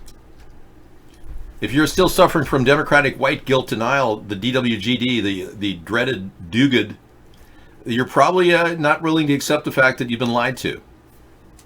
And you care so much about, being nice to everybody that you don't want to anyway think that Michelle would lie to you about her penis. Oh. Well, because you don't care about anybody. You're obviously a sociopath, Rumbaba. You just don't know it yet.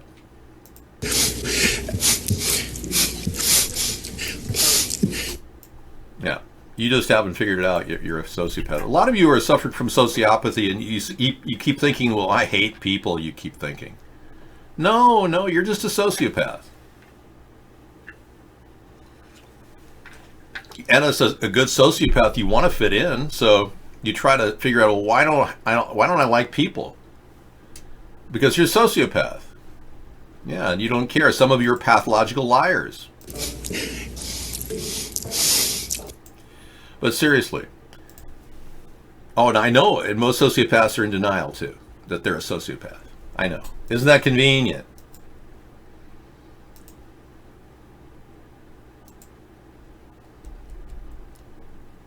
Millions in crushing medical debt gone. Thanks to... What the hell is that? Another one. Millions of crushing medical debt gone, all thanks to these churches. Did you go over this as well? Did you talk about it with Sarah? 18 churches have been able to abolish $34 million of debt since the start of 2018. Churches are helping finance this stuff. I know. I studied sociopathy and psychopathy before you were even born. I know more about the symptomology because I was literally raised in a home that studied psychology. You have all the signs and symptoms of sociopathy. Sociopaths oftentimes see people like Charles Manson as intelligent. Highly manipulative liars and con artists you see as intelligent. Yeah. I'm trying to explain right now. I'm helping you. Anyone who sees Charles Manson as intelligent is obviously emulating a sociopath. You should know that. I'm not stretching the realm of reality here. Hey, good evening, Sunstar. Welcome. Well, I'm glad they're helping out. That's nice. Next.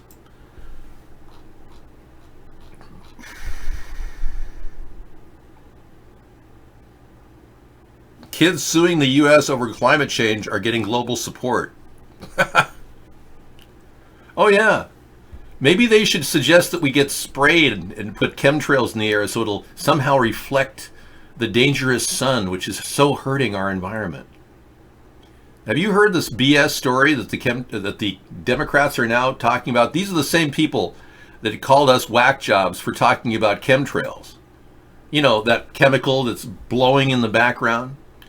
It's blowing in the wind, like Bob Dylan's song. Yeah, it's a great one. We'll do that tonight.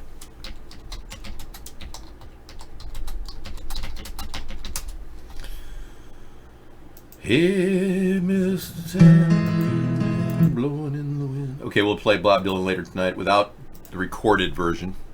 Yeah, but Democrats are now calling this like, well, that's something we're supposed to do. It's climate control.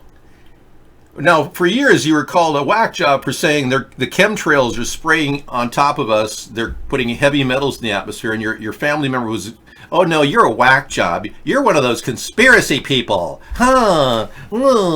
But now, yeah, really. Now this is climate control.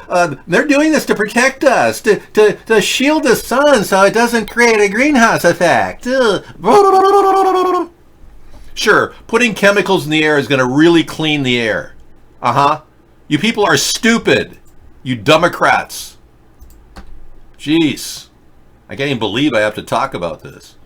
They're literally creating the weather modification that they claim that only they can fix. Yeah, and they got their idiots that are out there that'll say anything and do anything for money. Weird coincidence. Eva Abadan, the sister of Uma Abadan, the alleged lesbian lover of Hillary Clinton, looks a lot like Ocasio-Cortez. In fact, I can line those faces up and make them look identical. I do it for you right now, but I have to tip their heads, and it's just a pain in the ass. Thank you. Anyway, just telling you little information about Ocasio-Cortez.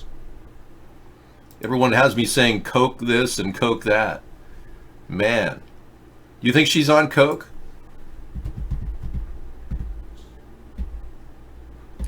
I don't think so. No. One thing about a true sociopath is they're highly manipulative. They want to look normal. Always keep that in the back of your mind. They always want to look normal, and they look at people to determine if there's something weird about them, because you can't figure out why people look normal. You don't even know what normal people look like. So you're always trying to adapt to what normal people are supposed to be a real sociopath. You want to fit in desperately. And then you want to look down upon people at the same time. Sign of sociopathy. Hardly. I'm not on Trump's payroll, but you're on my ban roll. I don't get $1 from this. Not a penny.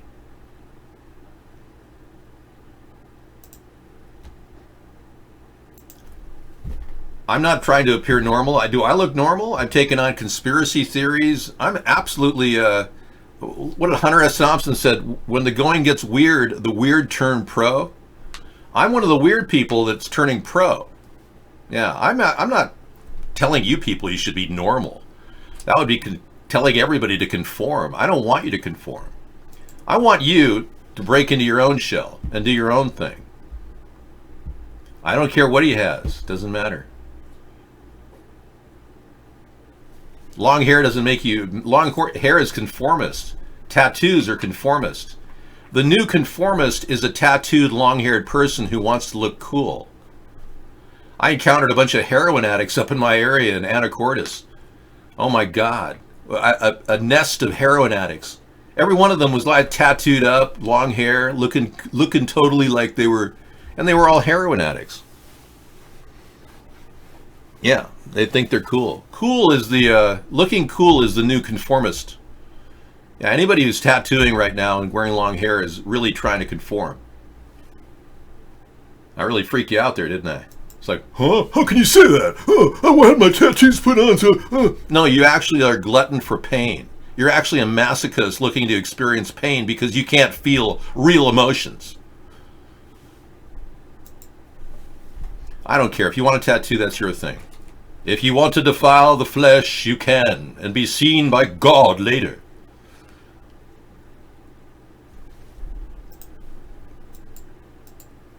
Well, shaving everything might be your best bet. It'll grow back. Yeah. Nasty. You poor guy. No, I'm not going to put a wig on. This is not Wig Wednesday. Dave, the Sheeny curse, the what? What's that? What are you talking about, Rumbumba? That's very anti-Semitic. We don't allow anti-Semitism here. Only anti-Zionism. Thank you. I thought you got the memo.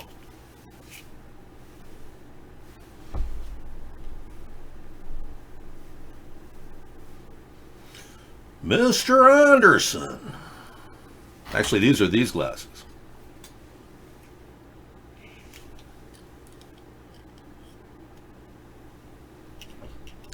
Mr. Anderson, I presume.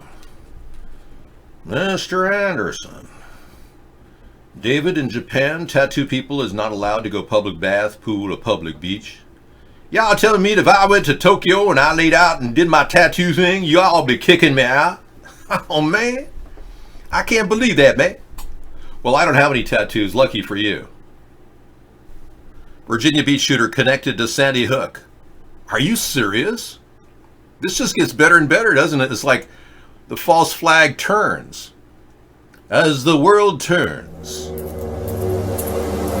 As the false flag turns.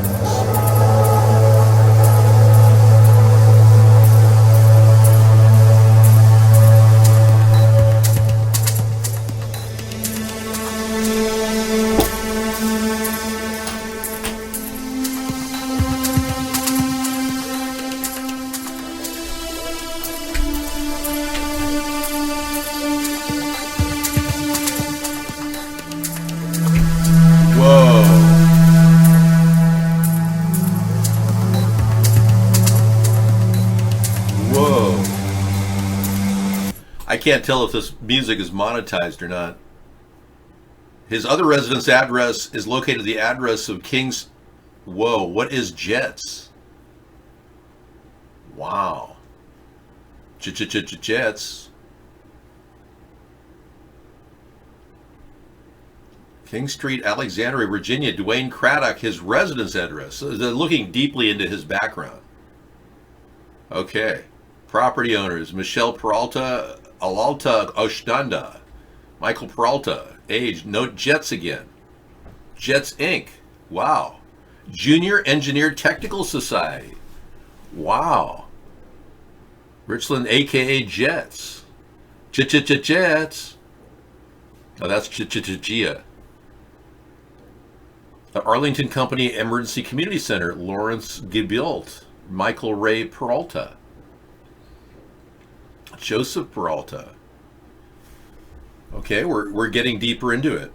Yeah, this is 5 minutes. It's gonna wrap me around. We'll watch this in the after show, but it's gonna somehow wrap me around to a person connected to Sandy Hook. Wow, that's a real amazing series of events. Yeah, I would go into the detail, but it's just the music and everything, and it can trigger random synapses in your brain, causing you mild relapses into being programmed and brain dead. Most people don't realize that they've been brainwashed throughout their life. It took me a long time to realize that the public school system was brainwashing me and everyone else. I know, but some of you profited from the public school system, and some of you didn't profit because basically you couldn't figure out what the hell you're doing. You didn't have the brains to understand what we were doing. But the fact is, it did affect us all. So we have to realize we have to unbrainwash ourselves to a certain degree. You may want to, do like Elon did, smoke some marijuana on Joe Rogan's show. As long as you're in a recreational state like California. We haven't seen Arnold Schwarzenegger smoke marijuana publicly. Yeah, that'd be very interesting. William, how are you? We saw you last night. It's been a long time since we've worked out together, William. Have you been down to World's Gym and worked out with me? I used to work out regular. I was one of the first people at the world's gym. Yeah. No, I'm combing my hair the way I want to, William. You don't have hair, William. William Shatner, everybody. Celebrity guest chatter. Yeah, he is essentially a man who wears a hairpiece, you know, let's face it. But I gotta tell you, your hairpiece looks great. It really does. You'd never guess it's cue ball down below. And the inimitable William Shatner, as he was going bald early in the days. Look to the stars. Scotty, beam me up. I'm sorry, Captain, that's completely illogical. But don't think that the Stargate isn't coming towards us. Thank you, William, for coming in. You're awesome. You rock, buddy.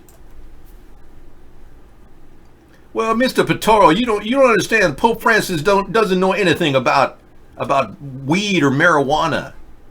He's never even smoked a joint. Of course he doesn't support marijuana. I mean, come on.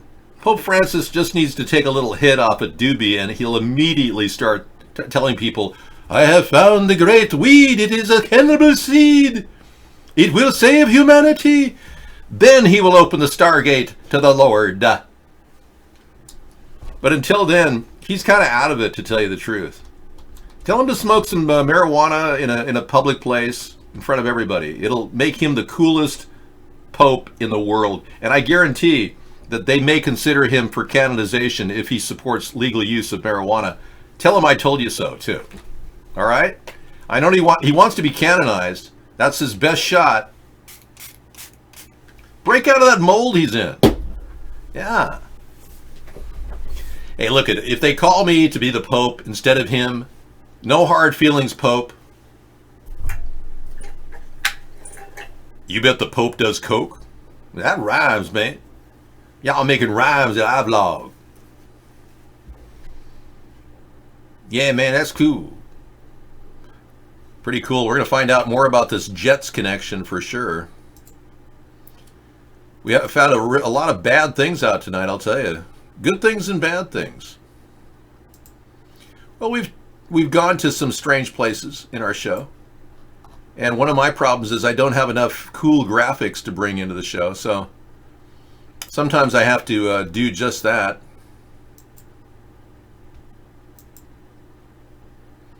So we now take you on a journey of maximum proportion. You have been removed from the show. You do not belong in the show.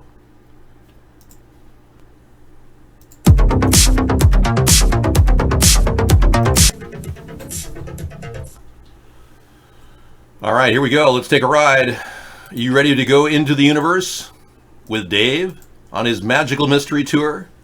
Whoa! Check it out. Unbelievable, huh? And you thought I didn't have cool graphics.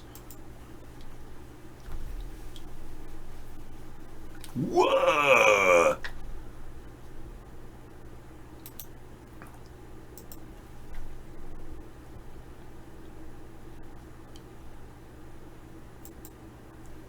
Sorry. We interrupt this broadcast to bring you peaceful sounds of happiness.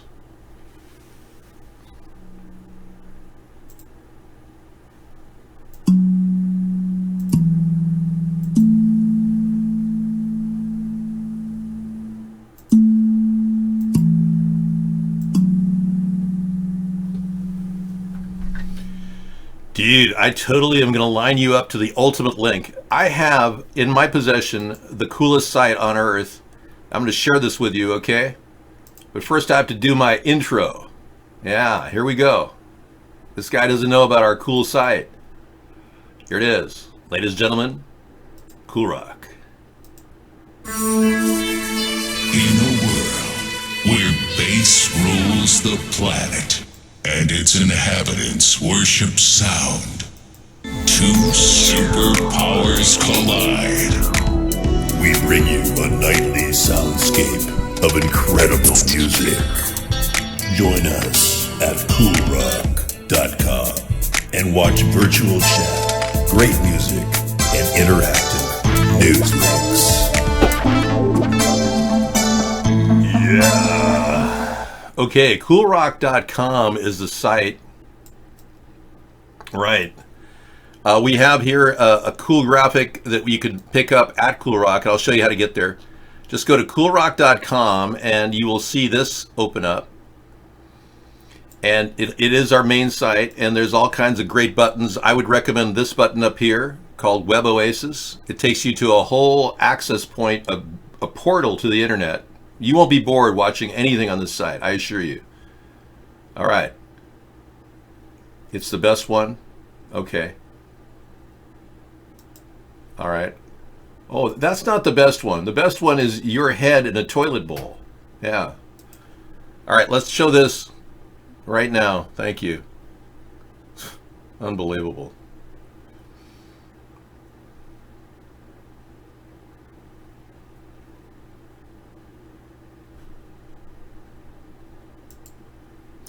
Okay, take a look at this down here. You scroll down. But Web Oasis is really cool. You've got a drop-down menu over here. You can get to an arcade.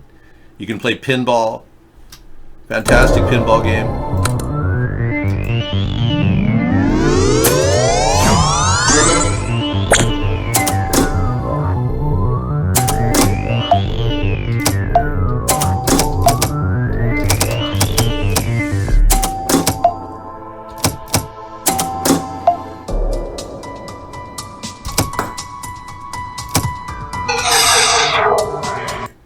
I purposely lost just because I wanted to show you how the game's played.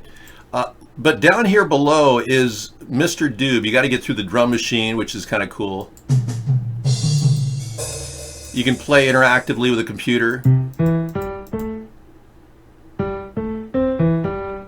Oh, I like that. Nice. You got that the harp here.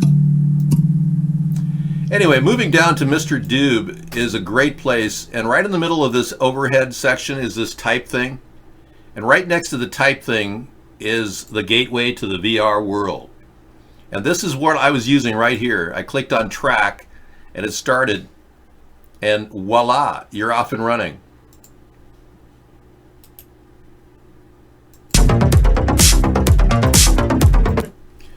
Anyway, there you go. I hope that helps, buddy. And by the way, that's just one of many places you can travel on the internet through coolrock.com. And now a question is answered by a very profound YouTube AdSense star. Where Senator Obama exited the limousine with $250, which was provided to him by me. Returned a short while later with an 8-ball of cocaine, which he gave to me. I did ingest a couple of lines of cocaine, and shortly thereafter, Senator Obama produced a glass cylinder pipe and packet of crack cocaine from his pocket. Obama then smoked the crack cocaine. I performed fellatio on Senator Obama in the limousine during the time Senator Obama was smoking crack cocaine. After In a world where bass rules the planet. Okay, we had a technical error. That was not a YouTube AdSense star or whore. No, that was Larry Sinclair again. Yeah. And I have a little problem. I had to get rid of that and open up Larry Sinclair's taking space that the other guy needs to be in. Okay? Yeah, bear with me. It takes a while for me to re-cue that. Okay, okie doke. All right, just so you know, it takes a while. You can't do it all at once. Here we go.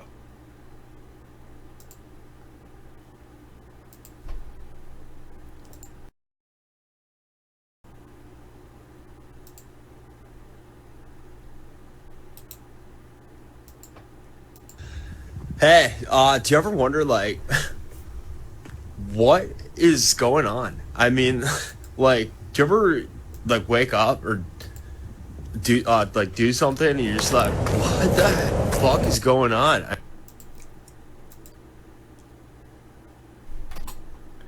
Wow, yeah, that was intense, dude. Yeah. So that was what he requested. That's how brain dead the guy is. And no offense, but you really are brain dead, buddy. Don't look at this too much, or you might actually have a thought in your head. All right, thank you.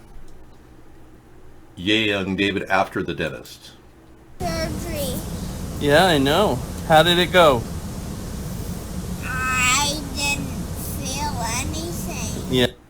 Okay, I'll look at that later, but I'm not really into seeing kids on TV unless it's a professionally edited video. Dun, dun, dun, dun, dun, dun, dun, dun, dun, dun. Do I want to play Get Smart 15-minute long post-show classic? Missed it by that much. 99? Get me my shoe phone. Oh, Max. I want to see that. The best of Get Smart coming up. Thank you. That'll be in tonight's show and the June lineup. Thank you. I grew up with Get Smart. It was fantastic. State Department will now require all visa applicants to provide social media accounts as Trump's extreme vetting process finally takes place. Are you serious? You got to provide your social network media accounts and then passwords as well? Okay. I wouldn't doubt they're asking for passwords too. Yes, of course it has 138 million views. Who wouldn't want to see that show over and over again? Get Smart. Oh, you mean young David after these dentists? Oh yeah, I'll check it out. Yeah, I mean, I'm not into watching AdSense horror videos on YouTube. I don't know about you, but YouTube is heavily censoring people. Mr. Anderson, you felt that you were censored, Mr. Anderson? Well, of course you're censored. Everything is completely automated. Your life is controlled, Mr. Anderson. You don't have control over your privacy. Even Facebook has declared that you don't offer your privacy. It's not something you have, Mr. Anderson. Yeah, Facebook's now saying that you don't have privacy at all on the internet. I find that really weird. Yeah, we just brought you that story just a few minutes ago, but I'll bring it back in case you missed it. Yeah, check this out. This is just bizarre. TheDailyDot.com. Facebook lawyer says users have no expectation of privacy. Seriously, we don't have any privacy according to a Facebook lawyer. I find that hard to believe, and I'm going to look at the terms of service that are archived at archive.org on Facebook to find out if that's really the case. Yeah, I'm going to see if I can find terms of service for Facebook on archive.org. You can join me and check it out yourself. Safeway, man, if you're in the Safeway magazine section, you've reached rock bottom, dude. What are you trying to do? Pick up on a woman who you smell or something? It's like, hey, you smell like the fruit department.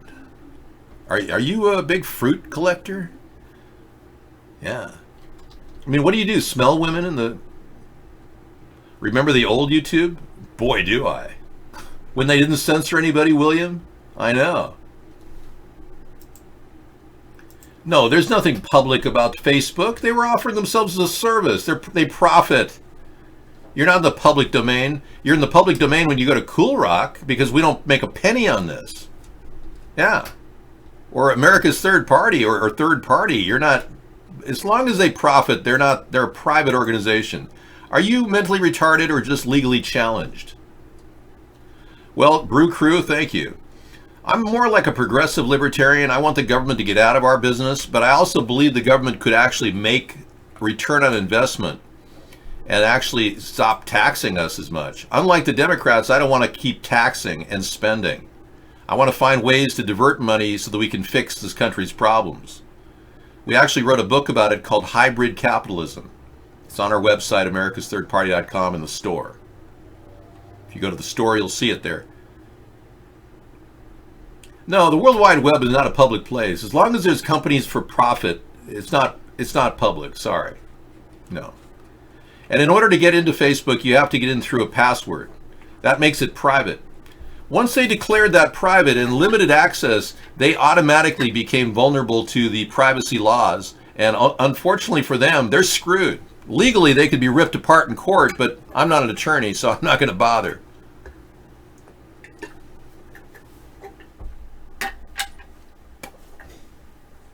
How could I save money by eliminating NHTSA? I can see saving money by eliminating TSA, but not NHTSA. The National Highway Traffic Safety Administration is regulating the quality of cars, important information about stories and the complaints, and you'd have nobody to complain to.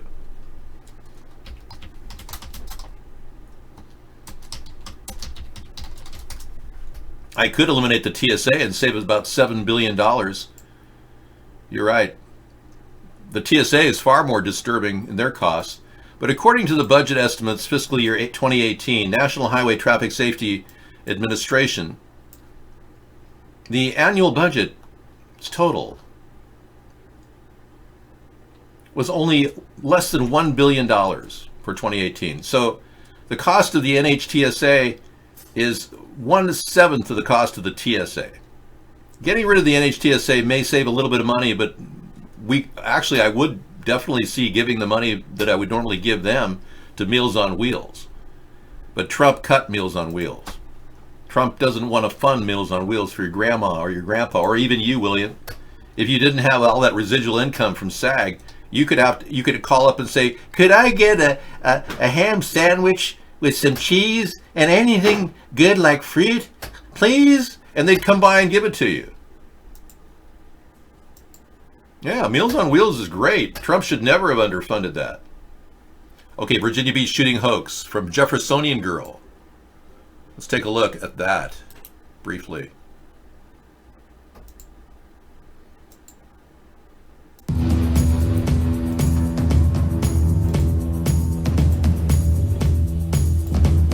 Content disclaimer. Let's just dive in. The illness and the injuries, they need to go to the intensive care, they need to go to the operating room immediately. Fortunately, they're all stable enough that we could get all the air. Good. They're going to pick apart the hospital review of the people that were allegedly brought in for treatment on stretchers in the backs of cars. It was the weirdest thing. The only pictures we have of anybody coming out of there was on a stretcher and no actual pictures of people. Just like lumps of body or something. Thank you. Another good one from Scissor Fight. Thank you, Scissor Fight. Got a lot of good stuff in our lineup. Every night at 10 o'clock we start with the 153 News videos and a segue to the YouTube videos, and then on to like big documentaries in our late night show, which usually entails something kind of intense. Tonight we'll be featuring All Wars Are Bankers' Wars, a full story of how bankers have manipulated us into starting wars for centuries and how they're doing it again. They're trying to start another war so they can expand credit. Now Trump's talking about a war with Iran, if you can believe that. Unreal. The government is sucky. It does. The government takes too much of our life. Thank you, Brew Crew. The government takes too much of our life away from us. I believe that because taxes are simple, really, your employee, your W-2s tell you what you had taken out. You just have to fill that out. It's such a pain in the ass. Why don't we just have employers do it for us? So I'm going to recommend to Congress that they eliminate income taxes for the average worker, but make them come out of their wages currently. And I'm going to also recommend that Congress pass a no cap on payroll tax. Instead of changing your retirement age from currently 62 up to 67, you can start retiring at an early age in America. You just get very little. But instead of changing it to 70 like the Republicans want to do, I'd rather not touch that at all. I really think it'd be unfair to everybody involved if we changed that. They did it in Russia last year and everyone hates it. They dislike Putin for it too. I don't want to shake things up, but they really are upset with Putin in Russia. Yeah. They raise the retirement age to the same time that people die on average in Russia. It's really weird. But anyway, this makes it very simple. We eliminate the cap on the payroll tax, and if you make a lot of money, you have to pay a lot of payroll. But right now, your withholding taxes would automatically be paid by your employer. They'd pay your taxes for you. Isn't that a simple plan? It's so simple. Why haven't we done it since? There's really no need to have income taxes in April 15th for average workers. It's ridiculous. If you had an income from big, huge investments, you'd have to declare it on the business form.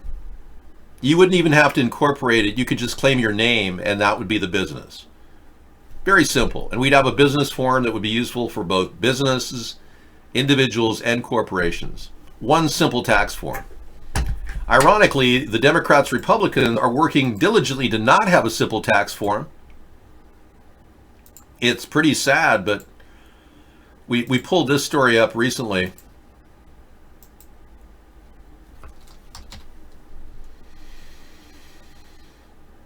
This is a shocker. Check this out. From the Intelligencer at the New York Magazine, bipartisan bill would ban IRS from making tax filing free and easy. If this isn't a call for action for the American people, I don't know what is. Okay. I'll take a look at that link, Guest 295. Thank you. But look at this. Yeah, they're actually putting this forward. If Democrats, Republicans can agree on anything these days, it's the tax filing process should be cheaper and easier. But that the IRS should be legally prohibited from making the tax filing process. That's what people would agree upon. But in Washington, there is an official bipartisan consensus that the tax code should be simplified and that April 15th should be a less fearsome day. But there's an unofficial bipartisan consensus that preserving the profitability of the tax preparation industry is more important than making your life easier. For this reason, congressional Republicans will invite Americans to imagine filing your taxes on a form the size of a postcard, but never to envision a world in which the government could actually just fill out your taxes for you. Even though we already live in such a world. Yeah, this could be a simple thing because your employers file their W-2s. Your employer shouldn't even have to do it. They can just pull it right out of the employment draw, along with the payroll tax. Income tax originally applied to the top earners, 2% from 1917 to World War II. That's correct, William. And they're screwing everybody because of it. Well, I'll tell you what, William, I'll tell you one, you are very sharp on saving money. I see your input is very important here. William Shatner, everybody.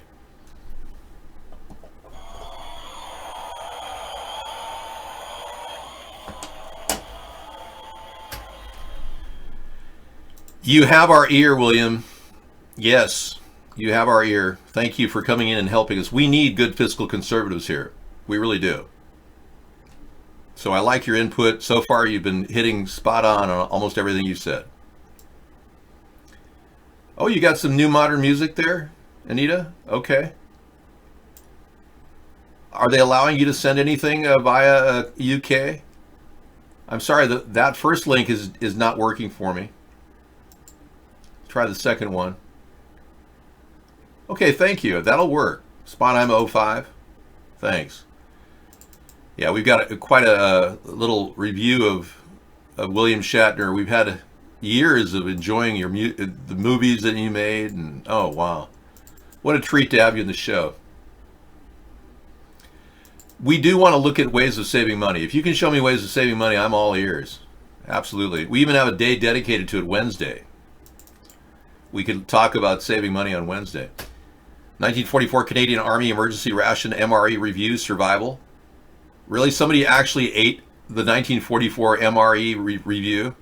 That's funny.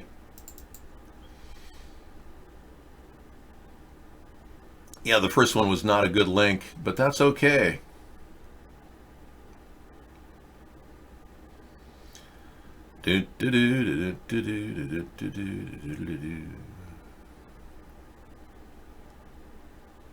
Yeah, I'm just pulling up a little William Shatner. Takes a bit to get to. You're way down there on the W side. Yeah, I've got a few links here for you. I got a couple of some great ones. Oh yeah.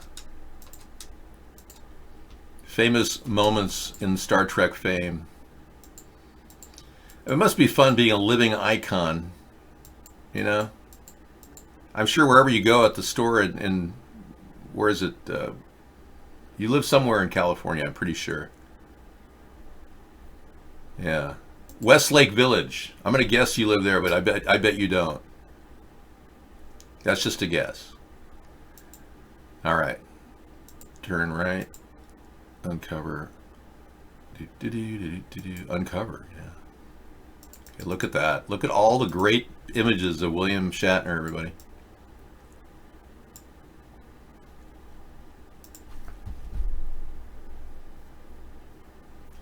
Okay, David, I've been fighting with SSI saying they overpaid me and they want the money back. That is why I say they suck. Oh, I see. Okay.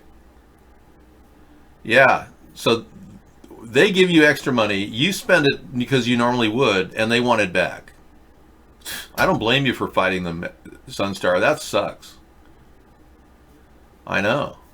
And they'll probably garnish it out of your check. Hello, Pope Francis from Romania. You should try smoking marijuana. It would change the Catholic Church forever. If the Catholic Church could approve of marijuana, you'd probably be canonized, Pope Francis. Really. I know you want to be canonized, so you may want to move in that direction. And we do know that marijuana is medicinal. Cannabis is medicinal. Yeah, you have to appeal to fight it, yes. Unfortunately, they sometimes, some people benefit from attorneys when they go after their SSI payments. You might want to call up an attorney and see if they'll take it on spec. Sometimes they'll take it for a residual percentage of your income. But you're losing money there anyway if you get an attorney. Okay. Yeah, that was great scenes from Star Trek fame. When we really did have this whimsical view on TV while you guys did that work, and here you are in the Twilight Zone. When you did that work, and we were so benefiting from all that. Yeah. Some people were dropping acid and getting high on heroin, and you guys were just straight-laced but doing this amazing stuff in the 60s that really kind of kept everybody going. Bless you. Bless you. All right. You're sick of the false teachers, deceivers, pushing Zionist crap? Yeah, me too. Yeah, we had a great meme from Misanthropy tonight. Check that out. If you want to stay really human beings, we must get up and call the Zionists what they are, Nazi criminals. And this is a Holocaust survivor who died in 2014. Now, he knew that the Ashkenazis moved to America and oftentimes integrated into the synagogues in America. If you're wondering why there's a lot of Ashkenazis surrounding Donald Trump, it's because they moved in to the synagogues that he actually attends. Donald Trump's daughter, Ivanka and Jared, are very, very big parts of the Chabad Leibovitch. And there's mostly Ashkenazis that go there. Yeah. But somehow, when the Germans wanted to get out of Germany, they actually posed as Jews. Now, every Hasidic Jew, every Orthodox Jew knows that Ashkenazis are not Jewish, generally speaking. But they all, around Trump, are, in their minds, Jewish. And that's how they've been able to, manipulate, create power vacuums and control. The Trump swamp, we call it. It's unfortunate, it really is. Yeah, there's people around him that are completely involved with control, power. It's really a money grab. I'm not hating on Ashkenazis, believe me. But they came over here and they implanted themselves their Zionist plans. And remember, Hitler was a Zionist. So is Biden and so is Trump. So they're no different than Hitler that way. Andrew Puzder, Secretary, United States Department of Labor, Ashkenazi Jew. Stuart Rahr, endorser, Donald J. Trump for President, Ashkenazi Jew. Richard Roberts, Vice Chairman, Israel Advisory Committee for Donald Trump, Ashkenazi Jew. George Ross, Executive Vice President and Senior Counsel, the Trump Organization, Ashkenazi Jew. And I don't know, if you guys want to be Jewish and call yourself Ashkenazi Jews, I don't have a problem with that. I really don't. But bear in mind, this Zionism is not what America is all about. We were never merged at the hip with Zionists. Call me a goyim or whatever, I don't care. We're not here to cater to Israel. We're here to use them as our ally in helping to improve the world, not make it worse. So by us taking such a supportive role of Israel in every way without condemning the violence against Palestinians, we as a nation are no longer relevant in the eyes of the Muslim world. And you see, that's driven us away from the peace negotiation that could go on right now. If we were more of an objective party in this endeavor, as opposed to Zionists like Biden and Trump, we could begin to look at the possibility of a state of Palestine in Israel. And we could think about ways of getting Israel to talk about reducing human rights abuses and minimize this problem, this tragedy that continues like a sore on the earth, this wound that of sectarian hatred that's going on and perpetuated by the Zionists. Jews, by the way, never had a problem with Muslims for the most part. Even in the Torah, there is no reference of hatred toward others in that way.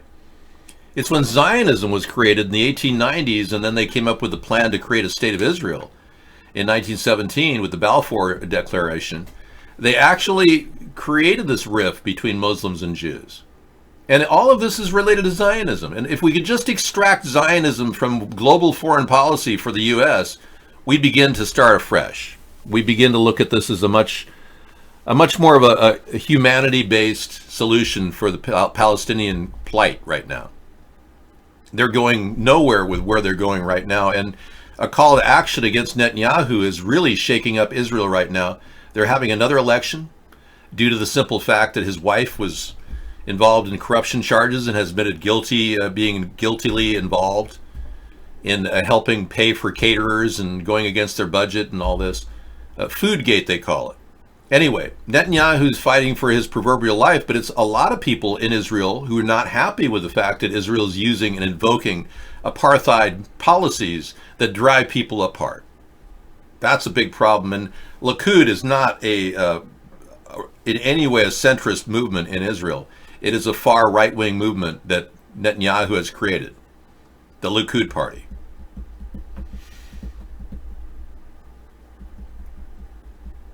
Did New York Jews bankroll and plan communist revolution in Russia? You know, I don't know the answer to that. I know the Bolsheviks took over the Trotskyites, William, and rather quickly, and using brute force, they dominated the revolution in Russia. The Trotskyites were more of the pure communists, and the Bolsheviks were obviously from some far off it could have been. You never know. I don't know enough about that history to validate what you're saying. But it doesn't matter. We still need to move forward. The Zionist influence in Russia is well noted. And we know that Vladimir Putin literally is bought off. We know that they're paying him to do things in Russia. The Russian oligarchs who are Zionists control him, much like AIPAC controls the U.S., both parties. You got the intruder? Huh. Okay, hang on.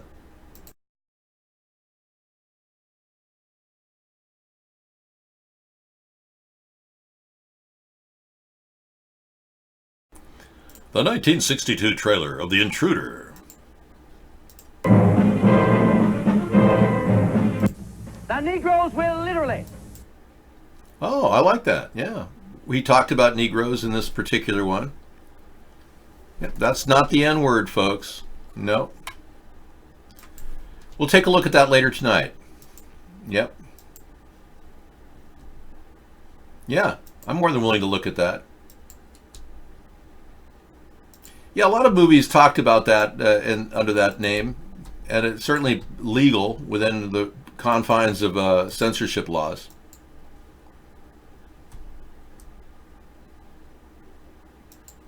Okay, Slapkirk is a great website. Are you aware of this, William? Yeah, this Slapkirk is your way of giving us a little fun and games with you. You hit play mode, and every time you hit the button, you slap yourself. Thank you for watching me from Bucharest and Otopeni. They even have a mobile device where you can slap yourself and donate too.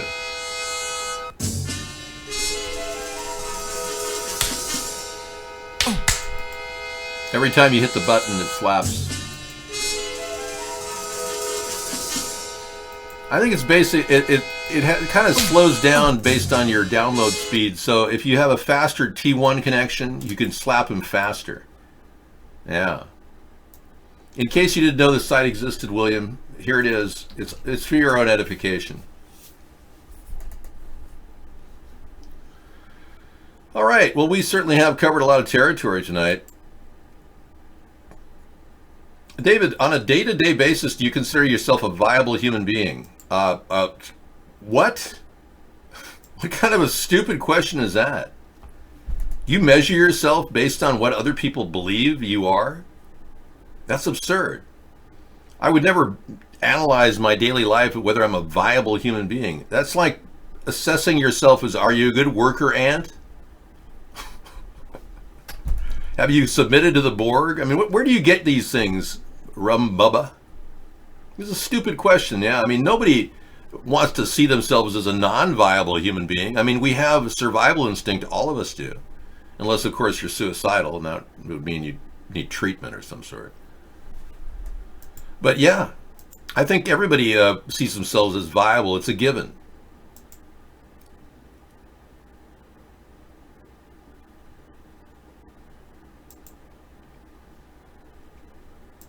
I do believe that Rum is sporting about a 90 IQ.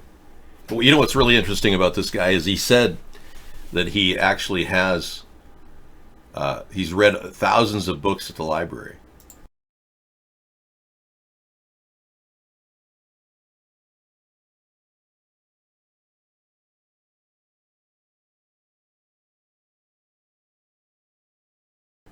He's seen thousands of covers on the shelves of the books at the library.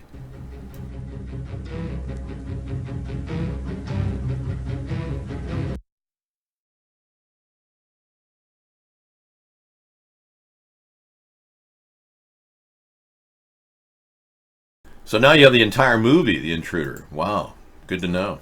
I muted myself, yes. And Anita has killer clown run over clown sighting. And Lucy playing bad Barbie. James Arthur falling like the stars. Naomi Scott speechless from Aladdin song. And Katy Perry Never Really Over. The new one by Katy Perry. Wow, you've got a lot of cool stuff there, Anita. Anita's been sending me links. All right, so the Pope is going to be watching us from Bucharest tomorrow. That'll be nice. I'm still trying to convince him to legalize, or at least tell people that marijuana is a good thing. If we can get the Pope to admit marijuana is a good thing, we will know that the Pope really is in here. That'll be amazing. We've already influenced him to pardon, or rather to conscript and pull the ranking of Cardinal McCarrick and Cardinal Pell and prosecute them. I think that was a bold move, and I was supportive of that. That was my idea. A national outbreak. Oh no, here comes the mumps.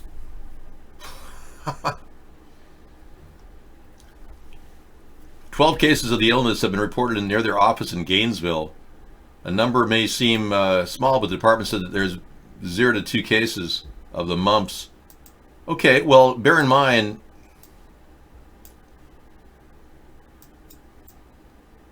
yeah, mumps, outbreak, big, huge swelling in your lymph nodes. They're trying to get them to yeah. Very rare with fewer than 22,000 cases in the U.S., Mayo Clinic said. They're saying the decline in vaccination rates is causing the outbreaks to be concerning. Okay, that's propaganda. Yeah, what you're not getting is the total story, the whole truth, and nothing but the truth. Yeah. I have a story here from South Carolina. Excuse me, from Arkansas. Get this.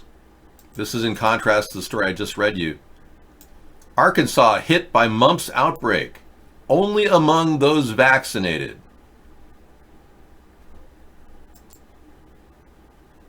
In Lafayette, Arkansas.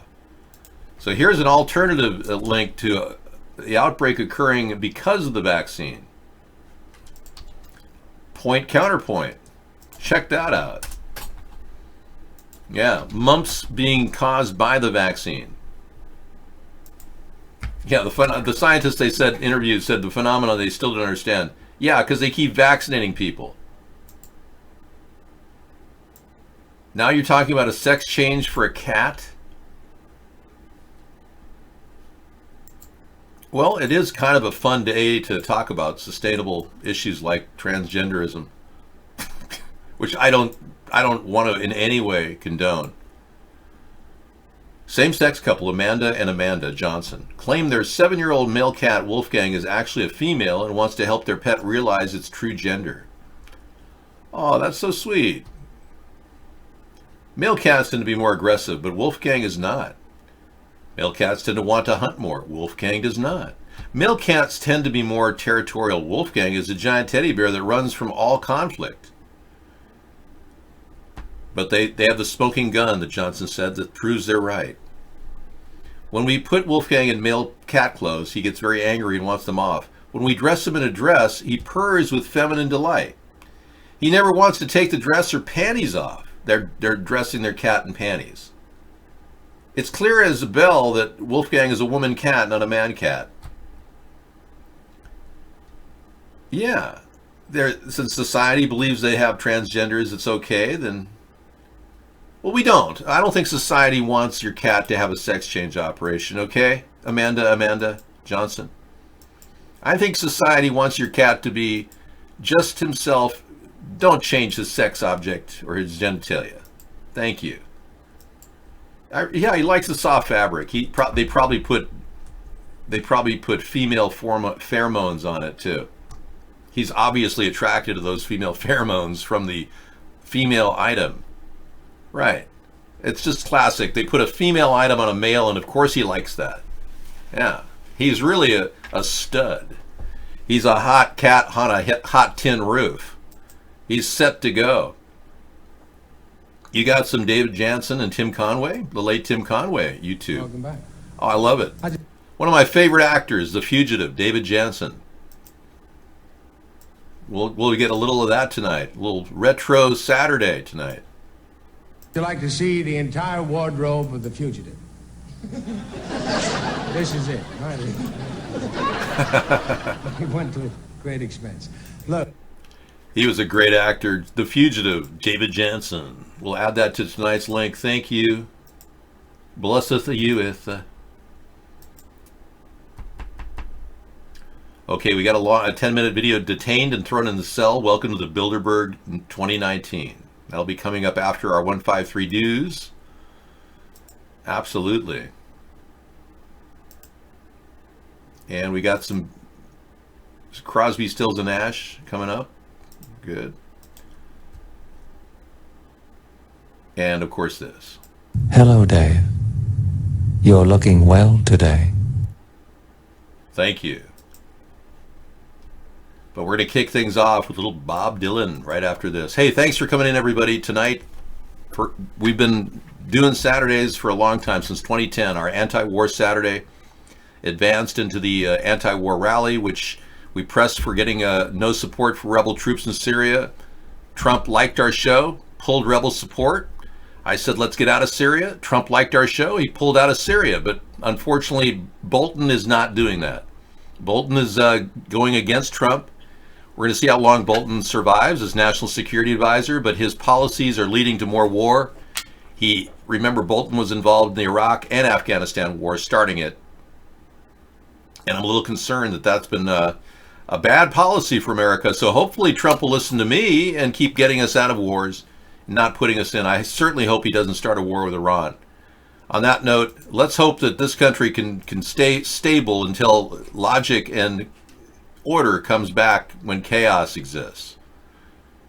We're certainly dealing with chaos with Trump, that's for sure. Or chaos. Missed it by that much. The dreaded chaos. See you later. See you on Monday. I'll be back in Conspiracy Monday at 5 o'clock. But I'll be here till 2 in the morning watching videos with you. Take care.